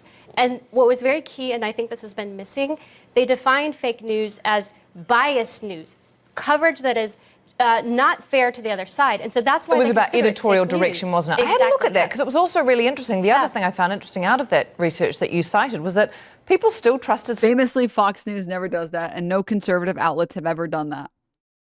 You mean to tell me Candace Owens, when she spent all of her time talking about George Floyd was no angel and none of the time talking about police reform, that was not biased? Bold idea here, really quickly, Chad. Maybe the police. Maybe. Maybe the police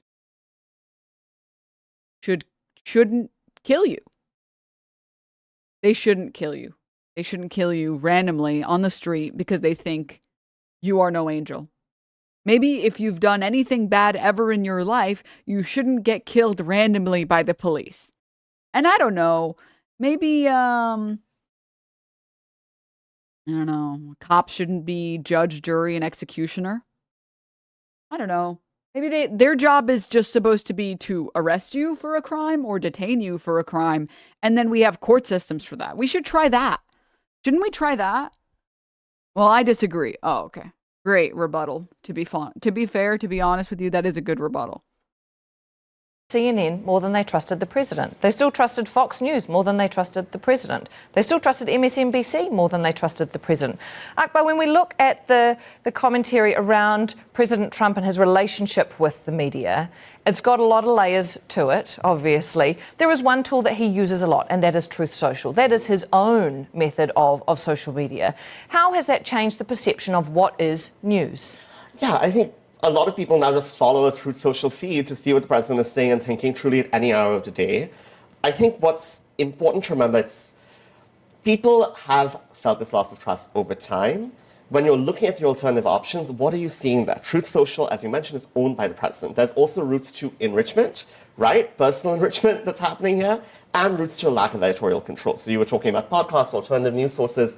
What makes me very worried is we're losing that professional layer of editing, fact-checking, reporting, and that's quite alarming. Yeah. Conservative media podcaster and former Fox News host Megyn Kelly came out this week. But the thing is, social media just gives you an opportunity to find out stuff or find out about things that are happening that aren't being covered anywhere else. You can still go ahead and fact-check and see any organization talking about this, right? Like, It's just that people don't trust mainstream media to cover stories anymore. Like, I mean, the best example is just like the genocide in Gaza. It's like straight up, if not for social media, I would never have seen half of the terrifying and horrible videos that I saw. It was only because of social media. That's it. And then you can later fact check all of these videos. Furiously against. Oh, 1 second. Breaking extremely funny update on Iran's war strategy. Iran confirms it has no interest in a reciprocal assassination against Trump because no weapon it could possibly build, not even nukes, could do more harm to the U.S. than the current president.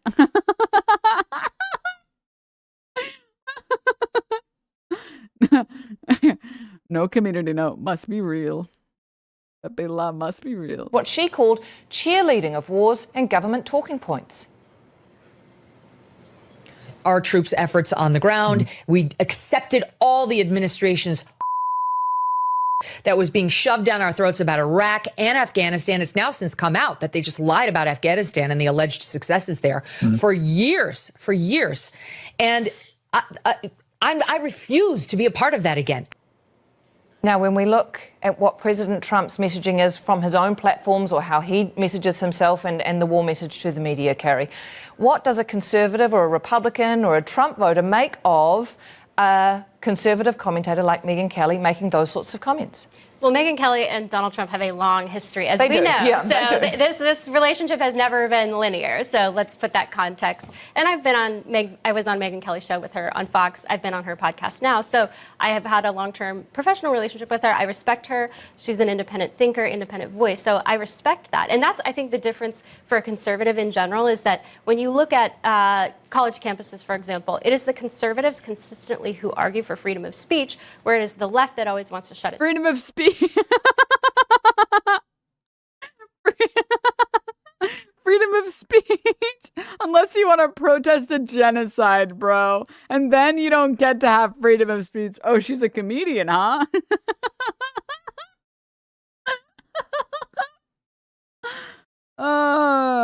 In terms of the point you made on Truth Social, I would point out, do we remember why Trump created Truth Social? It's because he was thrown off of Twitter by Jack Dorsey. He was also thrown off of... Conservatives were arguing that you shouldn't be forced to make a gay cake for someone for their gay wedding. Because you own a private business. And if they don't like it, they should go somewhere else to some gay bakery for their gay cake for their gay wedding. For their gay marriage. That's what they said. That's what conservatives in this country said about the gay cake situation. And then when it comes to a private business saying we don't want someone who consistently violates our terms of service, suddenly that's not okay. All right, dude. Oh, man. But he's back on Twitter, which is owned by Elon and heavily dominated by right-wingers. So why is she talking about this shit from years ago? Because the right is so persecuted in this country. They are really the silent minority. Except for the fact that they're literally not. It's fine. The Onion. From 2014, FBI uncovers Al-Qaeda plot to just sit back and enjoy the collapse of the United States.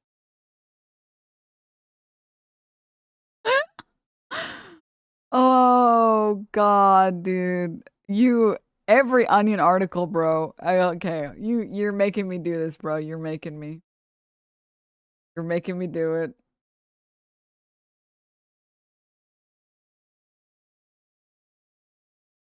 I have to share this meme that I stole from chat with the rest of the world.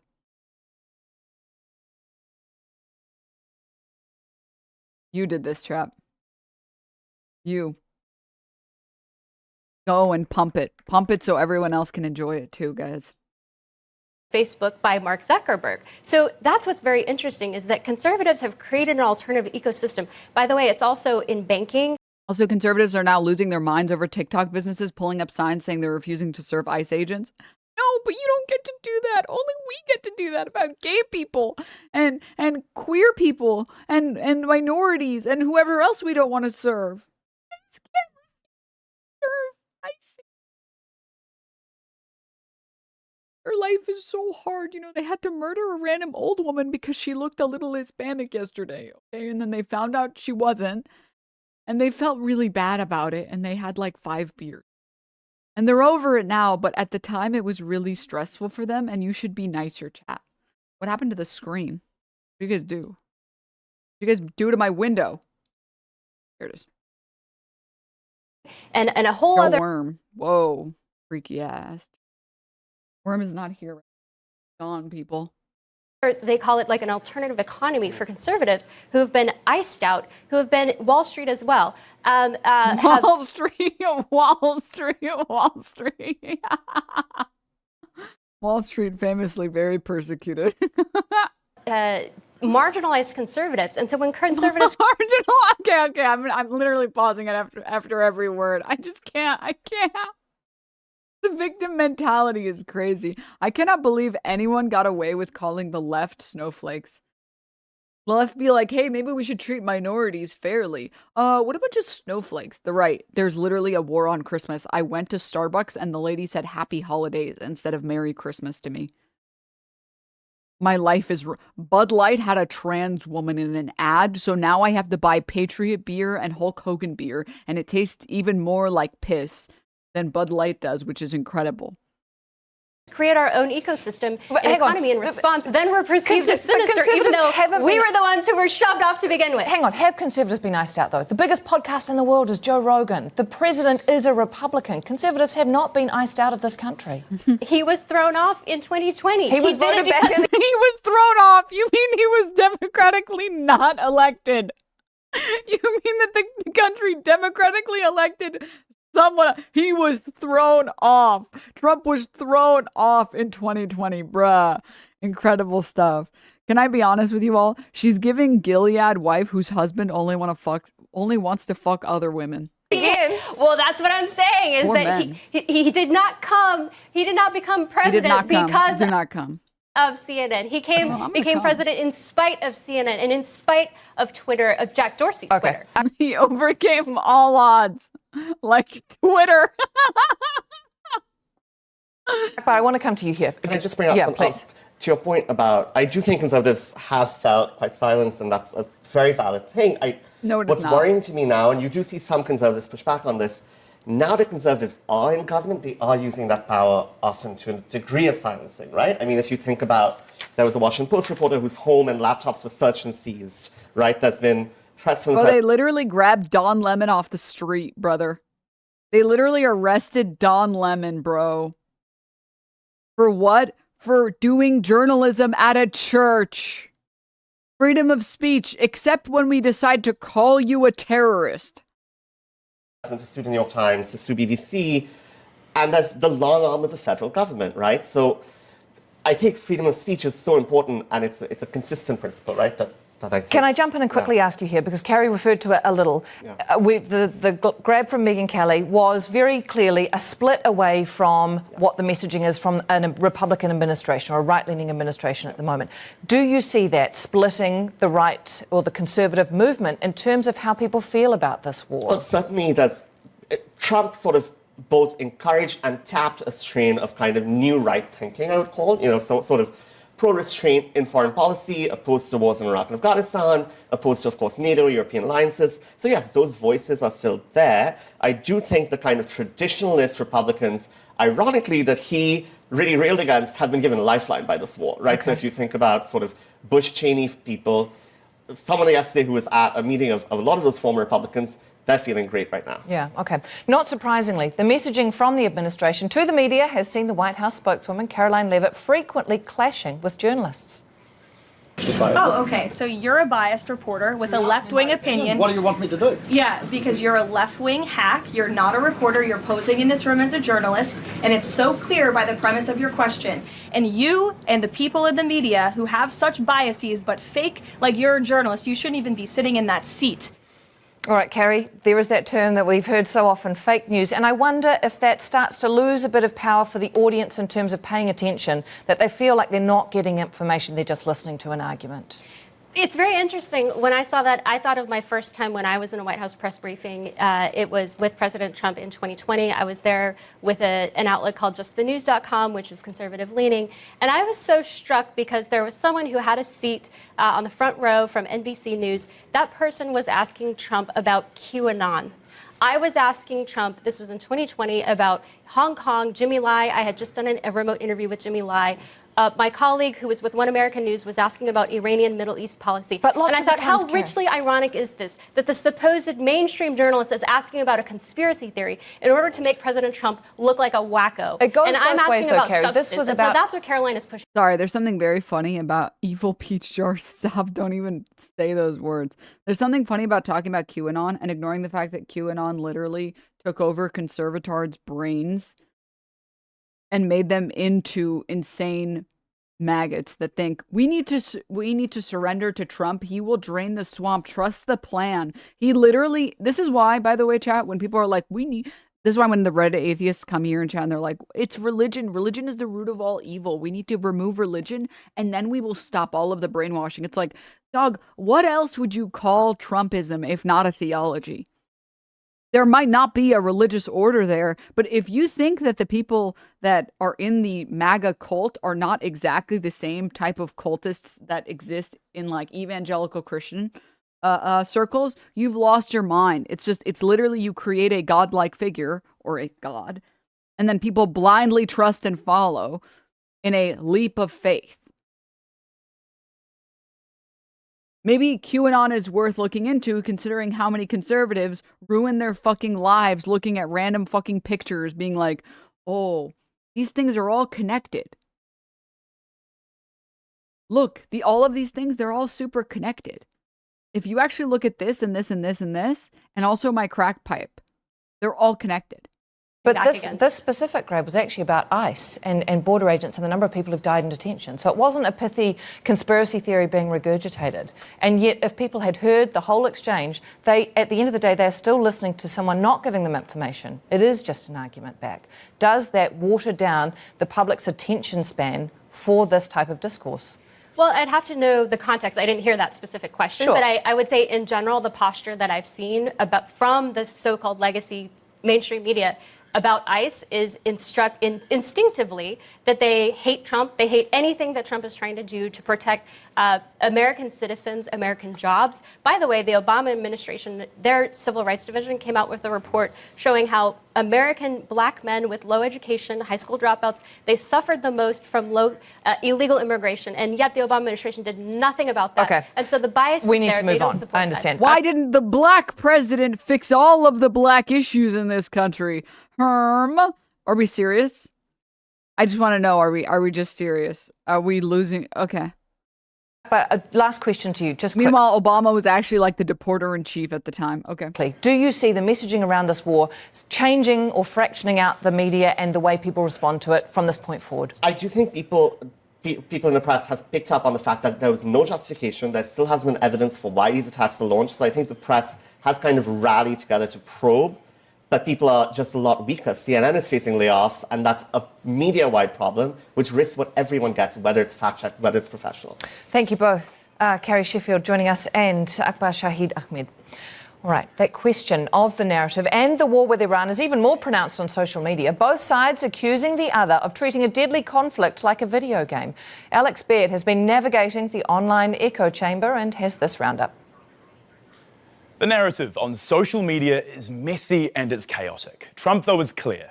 Media companies should face treason charges for fake news on the Iran war. The president accusing them of lies and paying gigantic salaries to late-night morons. The White House instead using its socials to push its own message that the US is winning its war a hole in one. Brendan Carr, the head of the Federal Communications Commission, threatening broadcasters, fall in line or lose your license. The And everyone else who already pointed out, yeah, that was a mad, suspicious outfit. The trad wifery needs to stop, only because the outfits are fucking uggo as shit. All right? I'll fucking say it, bro. Some of the trad wife outfits are so frumpy. They're so fucking frumpy, bro. To that, pretty damning. Some calling Carr an absolute joke, saying he should get locked up, and that this is almost as bad as North Korea. They're trying to look like a couch. No, don't do that. Stop, JD Vance is going to get you. The truth online is, what is the truth? Conservative commentator Ben Shapiro saying Democrats and podcasters are spreading Iran propaganda syndrome. Others saying podcasters like Shapiro are at war with each other over that Iran narrative. We deserve this, honestly, Maddie. We deserve this. And then the complete opposite, that MAGA Let's go, crystal ball appearance. Let's go. Isn't split at all, and it's all just noisy influences. But the distrust in mainstream media, it's hard to avoid. The media support the enemy. They always do. I don't know if this is like a copy paste or if this actually happened or what, but Good afternoon. I was released from ICE detention on the 25th. I was detained for 22 days. Jesus fuck. Yeah, we're focusing on the real hardened criminals in society, like the average denizen, the average Denims watcher, the average DBS enjoyer. Yep, real hardened criminals over here. We talk about playing video games and shit talking and skincare and fashion and how our country's going to shit. Real hardened criminals. Okay. This is pants persecution. Welcome back, chatter if true. Yeah, welcome back. Oh, behind. Thank you for the gift sub. Thank you. Media accused of supporting Iran and in the same breath of laundering US-Israeli propaganda. Listen, I know it's a lot, but luckily on social media, the only noise you're getting is the noise you want to hear. Thanks to that algorithm, it's an echo chamber, whether you're left or you're right, narratives competing for space. Influencer priest Reverend Caleb Lyons reminding Americans seek truth even... I'm not joking, chat, when I say if you have parents that use Instagram Reels, you should grab their phone, be like, hey, can I just check your phone? There's some new settings that are really good. Scroll through their Reels and press the do not want, do not recommend, do not enjoy, do not want, do not recommend on all of the AI garbage and all the right-wing slop. And it actually will make a massive difference. I'm not joking when I say it will actually make a massive difference. You should absolutely do that shit. You need to get AI off of their fucking platforms. You need to get AI off of their Instagram. And you need to get all the right-wing garbage off. You have to do it periodically? Yeah. I'm not joking. Like, my mom has 5 phones, huh? 5 phones? Okay, you're cooked, chatter. I don't even know. What the hell? No, I'm serious. Once a month, just be like, hey, there's some new Instagram settings. Let me update it for you. And just go through and scroll for like 20 minutes and just press do not want. Please do not recommend this content to me for 20 minutes for all of the complete garbage. Listen, if they want to watch fucking Fruit Island, whatever, let them watch Fruit Island. But some of the shit that I've seen on Instagram where it's like for example, if you scroll through their Instagram Reels and you see like this content, this content is great. Where is it? I think I closed it. The content where it's like, I'm trans, let me use the bathroom. You need to remove that, like now. And like all of the content that's good. I'm serious. I'm very serious. Did you already watch that? Yeah. Yeah. Wait, Norm Finkelstein at Chipotle? Yeah, this is the type of content. You see it on their Instagram and you like it and say, show me more. I would like ketchup. I would like to buy a burrito. And in that burrito, I would like ketchup. I would like chocolate chips. And if you have them, some grapefruit. And if you do not have this burrito with ketchup, with chocolate chips, and with pieces of grapefruit, I will not be supporting your establishment. In the same way, I will not support the apartheid genocidal regime of the Israeli government and the way it treats its Palestinians both in and out of Gaza and the West Bank. Now, on October 7th... You think it's a joke, but this really is what it would be like? Oh my god, dude. Anyways, yeah, going back to the video. When it's complicated. Destabilize the global economy. That's all from the team here in Washington. On This Is America, we'll keep following the decisions that shape the US and influence the world. For now, let's head back to Al Jazeera's global headquarters in Doha. Thanks for joining us. Right before the video is about to end. Classic.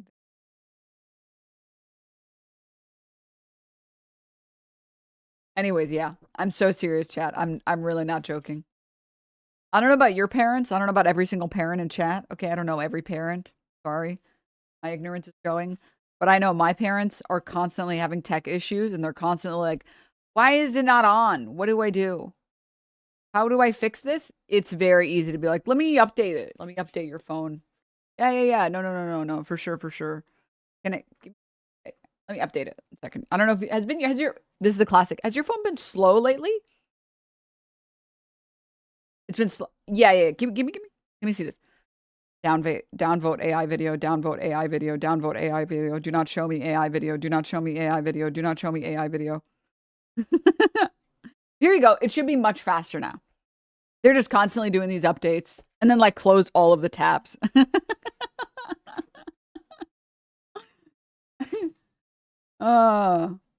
I'm so serious. I'm not joking.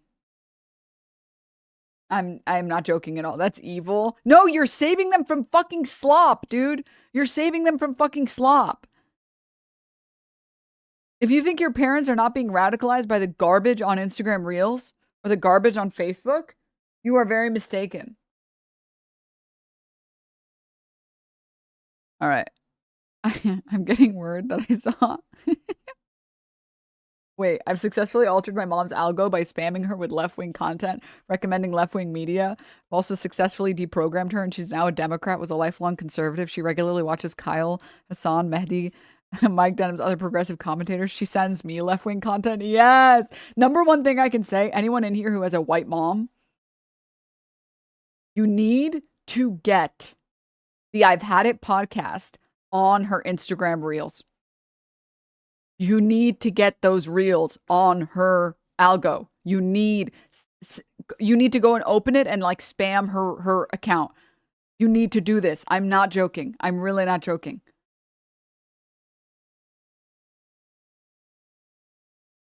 I'm not joking at all. Chat, this is literally what I did the last couple of times that I've helped my mom with her phone. She hates Trump now, deeply regrets ever supporting her. Sorry, supporting him. Correct. Good. Based. Absolutely W. Absolutely based. Hi, Wormy. Look, Wormy here. Wormy the... Wormy. I tried to make my mom woke, but now she's a top G and she's telling me to escape the Matrix. What should I do? It's Jover for you, bro. I'm sorry. Jover. The I've Had It podcast is the reason my mom started liking Bernie. I'm not joking. If you have a white mom in chat, first of all, sorry about your taste buds. But second, put the I've Had It podcast on her fucking Reels, bro. You need it to be on her fucking Reels now. I am not joking at all. She will immediately become a leftist, and then you can actually discuss issues on a past a superficial point. Because the conservative AI slop that they send is so fucking shit, dude. It's so shit. Reels, Instagram, the shorts on Instagram. I know, like, Americans really like Instagram Reels for some reason. If they use TikTok already has like such a strong left-wing bias, so you don't really need to do it for TikTok. YouTube is kind of fucked. YouTube is fucked. Besides, nobody uses YouTube Shorts. But if your mom or dad are using Instagram Reels, put them on the I've Had It podcast. That is the fastest way to actually be able to talk to your parents about issues in beyond a superficial level. Because when they've only watched slop, they're like, I don't know, the trans people are getting really out of hand. And you're like, why do you think that? I saw some video about them screaming about getting in a bathroom. What percentage of Americans do you think are trans? I don't know, like 10%? Like, you're not even getting a chance to talk about what's happening in reality. You're not even getting that opportunity. All of them? I thought all of them were trans now. I thought everybody transgender.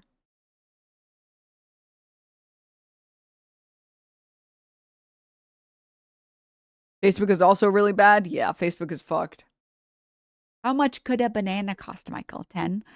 But I have to say, I'm getting word. Tim Pool's condition is not stable. He made a full video about the Druski thing. Druski mocks Erika Kirk. Normies are Kirk posting. You ever be Kirk posting, bro? This viral video from Druski. making fun of Erika Kirk, and a lot of people like it. A lot of people are pissed off. But let me just start by playing the video, and then we'll show you some of the responses. It's titled "How Conservative Women in America Act." Feet. Is that him? Yep. This is the only part of this video that's unrealistic. White woman having this much dance skill.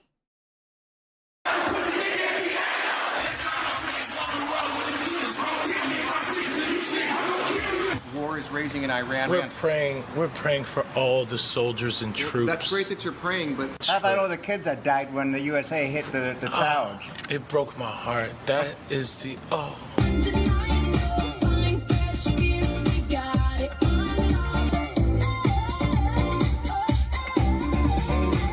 In what ways have you grown closer to Jesus? I serve a righteous God. And that is why we say our prayers. What is the Erika Kirk sound effect? We need to. That was the only mistake with this video that he didn't do. He didn't put the horror noise. Stared to Erika Kirk. Do you think Erika Kirk's sound effect will pull anything up, chat?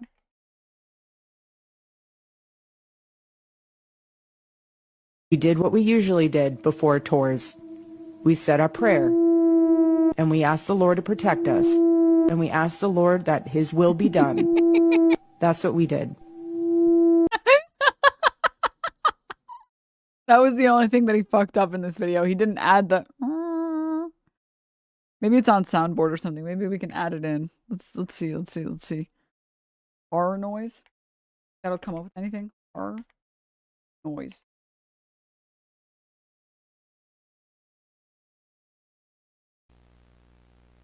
No. None of these came up with something.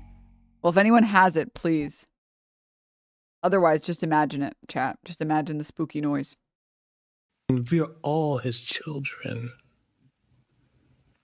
But when I say children, I mean like the holy, blessed. Blah, blah, blah. This is hard to watch. It's so boring.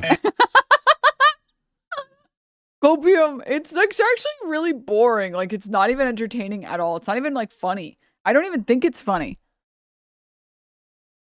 Druski bringing back whiteface, though. I like it, boy. Looking good, home. Did we give him the pass? Yeah, this has got 4.6 pass. million views, 31,000 retweets, and of course the algorithm for me shows everybody being like, "How dare you? How dare you?" And I just want to say that. Wait, does it even say this? Why does he look exactly like Netanyahu's wife? Oh my god! Me and Tim will definitely have different algorithms because I didn't even see this one. Holy hell, I'm dead, bro. Actually cooked and ate. What the hell, bro? Stop. Oh, man. We are dealing with... And also, my whole algorithm, everyone's mad. MAGA is going to do another January after watching this. LMAO. What I would describe as mass formation psychosis. Mass formation psychosis. Bro, just put words together and pretend like it means whatever you want it to mean. What part of this is supposed to be mass formation psychosis? People thinking it's funny to do impressions of Erika Kirk throwing it back after her husband died? And any one of you go on the threads and just look at content related to Erika Kirk. I wouldn't be surprised if she were to walk out on the street, somebody would just beat her to death. The amount of psychosis on threads and coming from... What?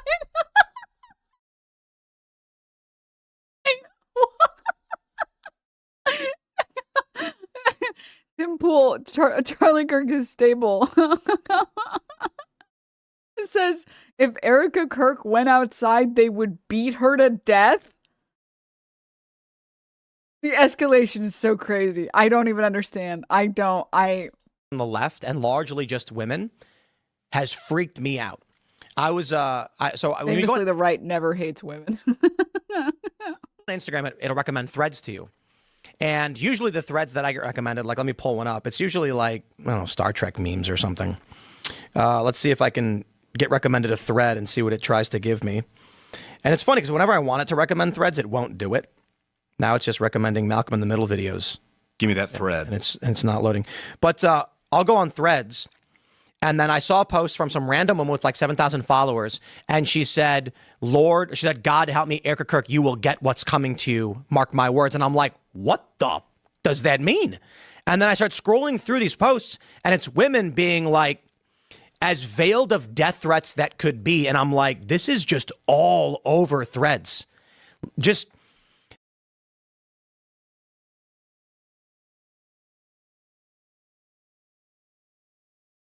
me when I make shit up, for starters. Just that needs to get, we just need to get that out of the way. Second, last time I checked, the people doing the murdering of women because they hate women tend to be right-wing incels that shoot up schools. Not left-wingers. Last time I checked, all of the incel school shooters were right-wing. All of them. Last time I checked, bro. Sorry. Most of them actually look like Tim Pool. there is a mass formation psychosis around this woman that makes literally. Also, yeah, if you think you'll get what's coming to you as a death threat, that's a self-report. No. I mean, the idea is so stupid too, because Erika Kirk literally said after Charlie Kirk died, all of you are going to get what's coming to you. You guys are not ready for what's coming. No sense. Believing in karma is now a serious hit on someone. It is a serious, you are putting a serious bounty on someone's head. What's going on? I saw today that someone said Joe Kent was going to testify with Tyler Robinson. He said he would if he was called to do it. And he would effectively testify on behalf of Tyler Robinson.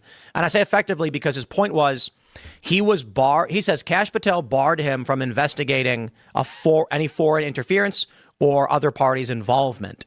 And he would testify to that. You know, all right, I'm sorry. He said they told him not to because if he did, the defense would call him to testify. That's what he said. Well, but there's some important context here because the interviewer said you realize that by saying that.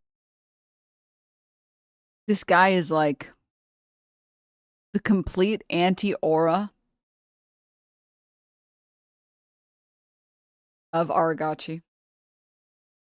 The all-white, bumbling buffoon filler lips is so brutal. It's so brutal. Arab tectone is crazy.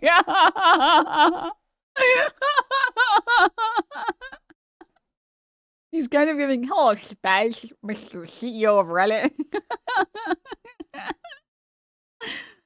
Holy shit, dude. Charisma of an ingrown toenail. No, like literally. Let me pull it up. Hold up. Wait. I don't know if you guys have peeped. The foreign minister of Iran is like, whenever he's doing interviews, he's always repping the full, like, black on black. Every interview I've seen of him, he's always repping the black on black. The all black fit. This is like... he's like the antithesis. The antichrist of the foreign minister. Holy. That on record in your statement. He is the goth being canceled. Yeah, but actually, oh, we have to talk about that. That's a fun story for today. That the defense counsel in the Tyler Robinson case can cite that in his defense if he pleads like, you know, not guilty and say that actually it wasn't me who did it. It may have been some other thing and the FBI didn't do that. And we know that because this individual made this public statement.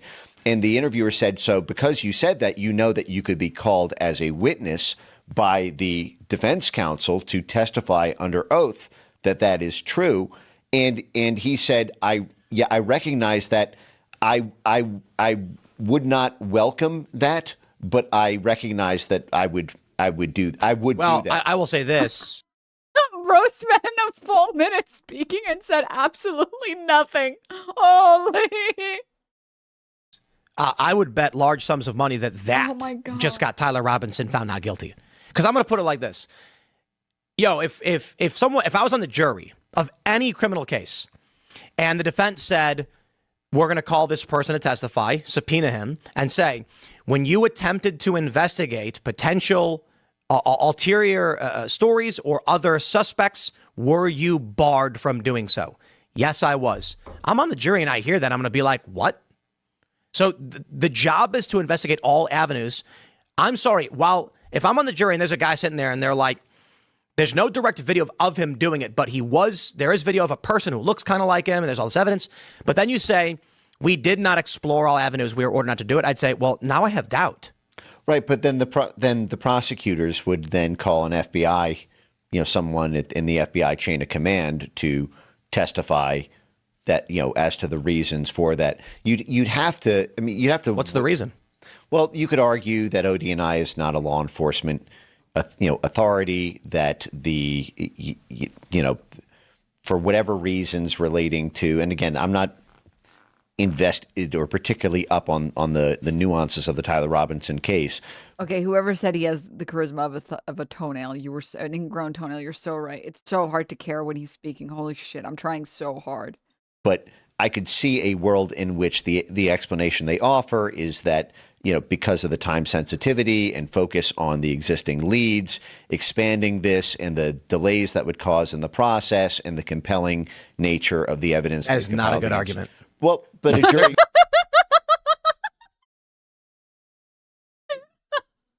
You know how uncharismatic you have to be for me to agree with Tim Pool? Bro, I don't give a shit about what these people. I don't give a shit about what Tim 49 state landslide, Charlie Kirk's stable Pool has to say about this shit. I wanted them to go back to the Druski stuff, but they just stopped talking about it. Now they're talking about this stupid Tyler Robinson thing. Oh, all right, that's good enough for me. Thank you.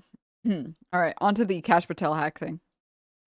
15 past with the breaking news. Reuters is Tyler Robinson, the guy who allegedly shot and killed Charlie Kirk. Now reporting Iran-linked hackers are claiming they have breached the personal email inbox of FBI Director Kash Patel.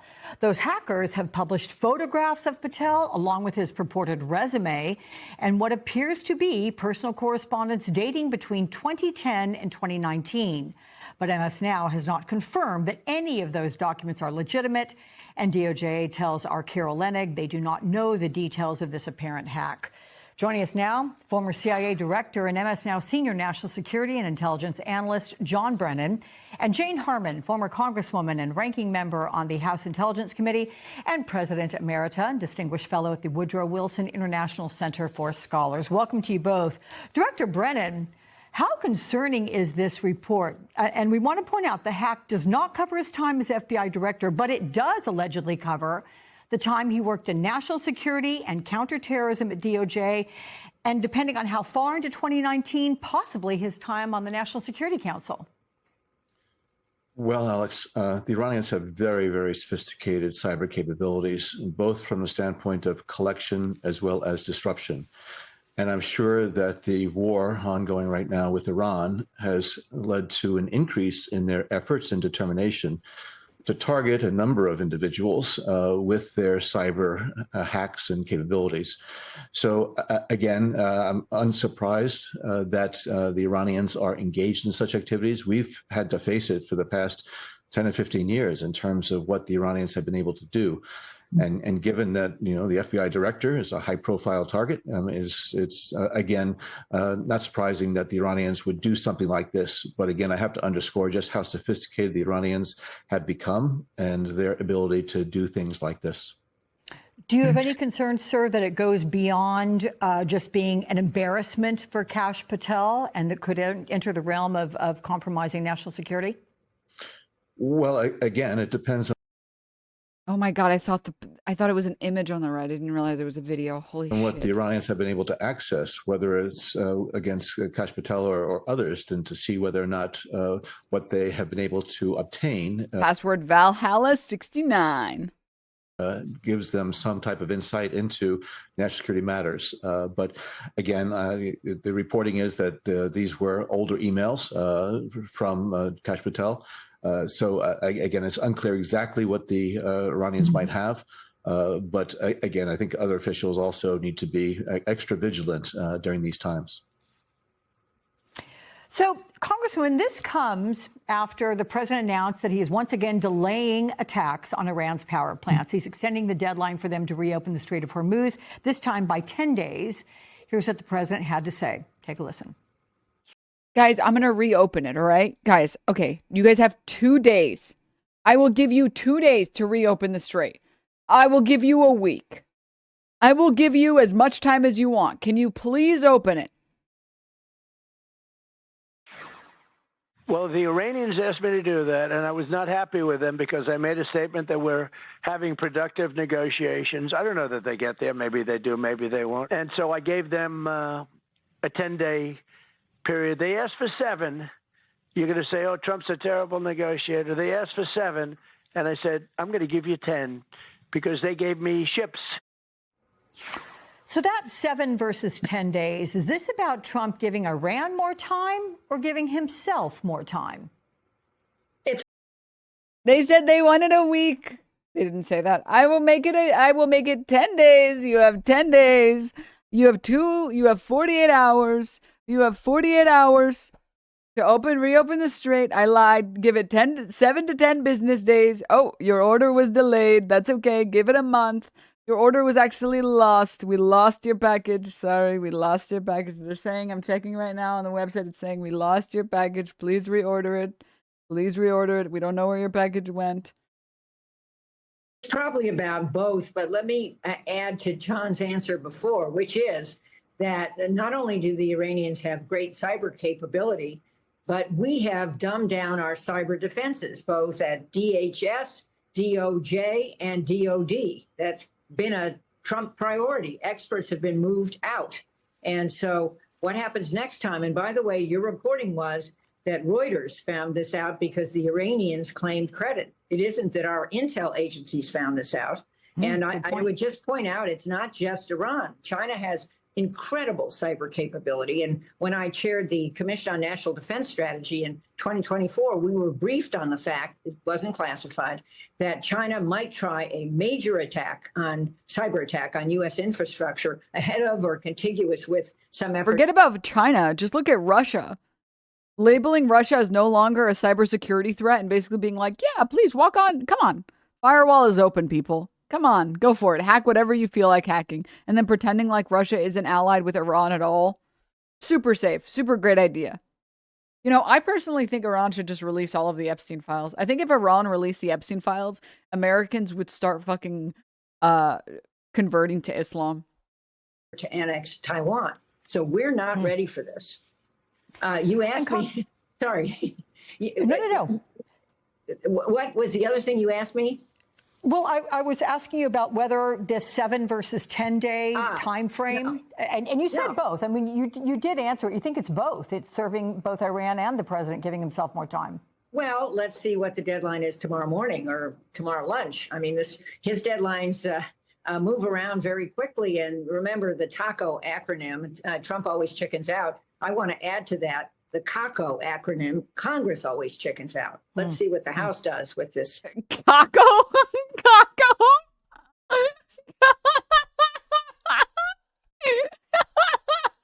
You know what? I love her. Actually, you know what? Cock's out. I agree. CACO.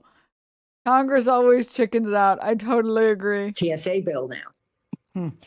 Director Brennan, a senior White House official told MSNOW the president is, quote, getting a little bored with Iran, and he just wants to declare victory and move on. And the Wall Street Journal reports the Pentagon is weighing whether to send 10,000 ground troops to the Middle East to give Trump more military options. They cite Defense Department officials with knowledge on that one. But that would mark a major escalation because we know thousands of Marines and airborne troops have already been ordered to the region. So what should we make of that contradiction? Well, I think with your previous question, as far as the extension of this deadline, a charitable interpretation of that is to give negotiations more time to see whether or not there could be a compromise reached, as well as to give U.S. military forces the opportunity to set the battlefield and to prepare for what I would think is going to be a horrific escalation of hostilities if, in fact, we use these forces, these Marines and others, to land. I'm not surprised also if Donald Trump is getting bored with this. This is going on, I think, far longer than he or his advisors thought would happen. And it appears that the Iranians are going to continue to be defiant and will be able to survive this military onslaught. But we know that Donald Trump jumps from one thing to another. It's a way to either deflect attention from any of the challenges that he faces. And it's being called a rapist pedophile. Also, this really requires, tremendous strategic thinking as far as how we're going to get ourselves out of this mess. And it's clear that, to me at least, that the Trump administration doesn't know what the appropriate next step is, particularly in light of the continued challenges that we face in the Strait of Hormuz and the continued challenges in the Strait of Hormuz. Meanwhile, what he means to say is Donald Trump getting the Strait of Hormuz closed for literally no reason and now saying our only goal is to reopen it. The Iranian ability to continue to be able to send missiles at Gulf states and Israel, and this war seems there's no sense that it's coming to a close. In fact, the potential for escalation, I think, is very real and very, very worrisome. Congresswoman David Remnick in The New Yorker writes, quote, "In war, truth is the first casualty. Sometimes the culprit is the observer, the propagandizing correspondent, mythologizing historian. Now, 3 weeks into a war of choice, the chief offender is the President of the United States." And as you've heard, the president said Iran posed an imminent threat, but there's no evidence of that. He said the war has already been won. Actually, halfway decent coverage from MSNOW. What the fuck? I will say, I don't know exactly what happened at MSNOW. It does feel like MSNOW has become the most progressive mainstream media. Not that they're good, but that they're... It is bizarre that it feels like MSNOW is significantly better than CNN, CBS, and NBC. Like, they have at least a couple people that aren't total fucking Israel first liberals. Clearly, we see, and to the director's point, that is not true. He says this isn't a war per se. What do you do? Yeah, I mean, so I think every single major news network has decided that, or has realized that there is a massive distrust in mainstream media because nobody believes the shit that any news anchor says anymore because they have an incentive to lie because they're getting paid for ad space and they're all owned by the same fucking company. And I think, unfortunately, CNN took the wrong lesson, which is why now they're putting Jake Fapper in in a little studio and they're calling it his office. Here, walk into my office that only has posters of candidates and a little clothing rack with 5 identical shirts and 5 identical blazers. Yes, my totally normal office. Because they don't understand it's the substance. It's not like whatever the fuck that is. It's not that you're streaming from a room. It's not that you're streaming from an office. It's not that you're doing a podcast. It's the substance of what you're saying. And I have to say, it does feel like MSNOW is like the only news org that's even tried a little bit to pretend to not be Israel first. I don't think they've changed it all. I think you're just noticing it more because CNN and CBS have made much more aggressive and obvious rightward lurches in the last few years. MSNBC in just the last years was still firing their progressive journalists. It's the same centrist nonsense as before. Okay, I think people are getting lost in the sauce. I'm not saying that they're a leftist progressive organization. That would be ridiculous. I'm saying that it's crazy that they allow any leftist talking points ever. Because CNN literally doesn't do it ever. I haven't heard a leftist voice on CBS in at least a year. At least a year. I haven't noticed a leftist voice on CNN in at least a year. Whereas MSNOW, every once in a while, it's like, wow, I haven't totally lost my mind. There's an actual news network saying that this war is fucking stupid. Whoa. That's crazy. Holy shit. You can't trust your president to tell the truth about a life or death situation. Well, to repeat something I just said, Congress gets in the game and authorizes or not the use of military force in Iran. What we're seeing, I think, in addition to what John said, which I agree with, is a divergence of the military mission and the diplomatic mission. The military mission is full-on mission creep at this point. And we've seen this movie in Vietnam. Like, I haven't seen anyone on CNN say this. I haven't seen anyone on CBS say this, that this is mission creep. It's insane that, like, MS Now allows someone to even go this far. And this far is just, like, lukewarm. Just, like, the basic facts of the case. The basic facts of this war is that it is unbelievable mission creep. Oh, it's actually for the Ayatollah. It's actually for regime change. It's actually for the nukes. It's actually for the oil. It's for liberating the people. In Sure, this is the first time I've heard it on MSN or MSM. Also, they brought us Kako. I've never watched MS Now until the past month or so here, and I thought they were progressive without knowing the background just based on what I've seen. They also have that one guy who's like liberal, left-leaning. He's obviously more liberal than left-leaning, but every once in a while he spits fire. But he sounds like Tucker Carlson. Afghanistan. Chris Hayes. Chris Hayes is pretty decent. I'm sure Chris Hayes will have his fall off eventually when he gets paid too much money to shill fucking Israel or whatever. But yeah. In Iraq, in our endless wars that this president said he would never repeat. So I see that, and I do see our young soldiers, brave soldiers in harm's way. But if the president's bored, good God, what have we won here? Let's understand that reports are that we've only destroyed a third of Iran's missiles. I think we've hardened their regime. They are composed in a way that we can decapitate layer after layer, and they get stronger. And we've now given them sanctions relief, so they're even stronger. And they still have a big card to play in the Strait of Hormuz. I think a card that Trump is missing is to form an international coalition, which is available to him to police the Strait of Hormuz. And also, Denims, I extracted the Kirk stare sound effect you asked earlier. You extracted it? Bro said he extracted it. Oh, shit. Extracted it from fucking Erika Kirk's soul. Sorry, continuing. Thank you. Thank you so much. What the hell? to back up efforts after Thank you, Avila. this to keep Iran weak. And by the way, if we hadn't pulled out of the JCPOA, we would be in a stronger position with respect to Iran's nukes, which are still there, their capacity. And the highly enriched uranium is still deep underground. And for all we know, maybe moved around now. So it's even harder to capture or recapture if we're able to do it. Yeah. Excellent point, all of you. Thank you so much. Former CIA Director John Brennan, former Congresswoman Jane Harman. Thanks very much. Someone said Jane Harman is a hardcore Christian Zionist. That doesn't shock me at all. When you have the actual Christian Zionists being able to say Iran is beating the shit out of us, what the fuck are we doing? You know you've fucked up. When that's a controversial opinion to have on mainstream media, what are we doing? What are we fucking doing?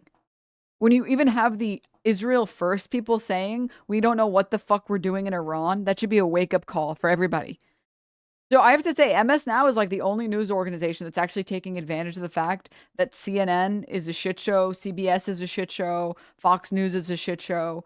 MS Now has been the only news network I've seen that's even remotely tried to appeal to people. Like even a little, even this much, just this much. Just this much. Not treat the viewers like total fucking morons, which is insane.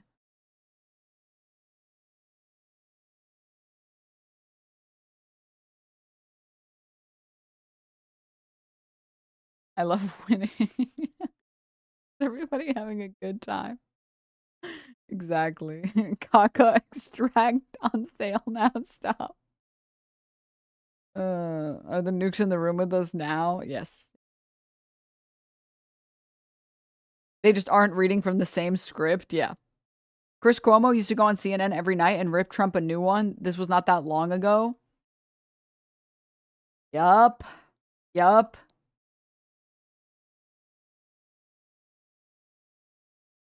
But yeah, I don't know. I think I wonder why people don't like mainstream media. It's almost like they all read the exact same script. Whoa.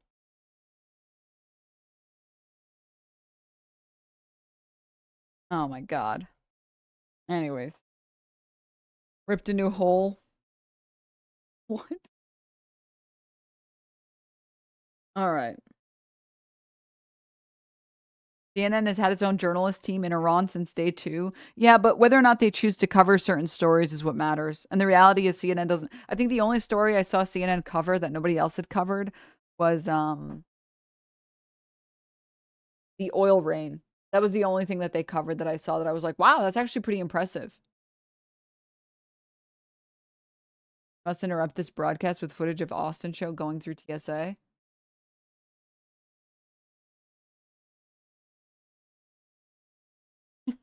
Hold on a second. I'm so sorry. Hold on. Oh. I gotta scan you, bro. No, I literally just want to be helpful. Okay? I just want to be helpful. You can't just come through here with all that. If there's metal on me, let's find it. Absolutely. Okay. I gotta scan that. I gotta check that. I'm just a small town boy. I just want to help, okay? I just want to help. Make sure it's safe to come through this TSA gate. What about this area? No. Maybe this area? Okay. Hold on. Okay. Okay, cool. I'm clear. I'm good to go. Good. Okay, great. Amazing. Austin's old man joints could never do that. Stop. You wrong for that one, bro. You wrong for that. Oh. Okay, chat. Okay, chat. I'm going to head off for today. We will pick up on the RE9 goal tomorrow, and then maybe we can have gaming to... Almost did the 6-7. Christ. We can have RE9 gaming on the weekend. We can have it tomorrow and the day after.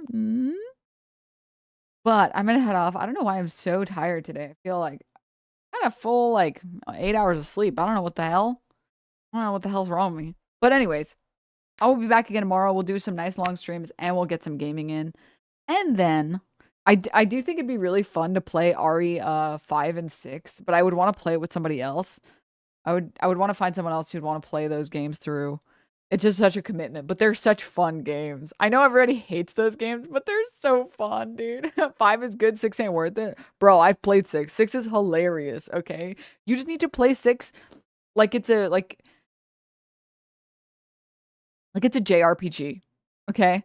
You can't play 6 like it's a Resident Evil game. You play 6 like it's some stupid action game, all right? 6 it's so fucking stupid. It's great. All right, 6 is a fever dream. Are you kidding me? It's so great. I love 6. I love 6. 6 is best played with friends. So is 5. 5 and 6 they're just fun games. You know what I mean? They're just fun games. I played 6 to exclusively watch randoms get hit by trains. Oh, what about 6 and 7? I'm gonna... All right, pal. All right. All right, buddy. Which I kind of understand why the developers did that, because 4 was so action heavy and people loved 4. So then they went more actiony on 5, and then they went too actiony on 6, and people got really mad. And then 7, they were like, we're gonna make it terrifying. I was like, the one Animal Crossing gif of the character in the dark,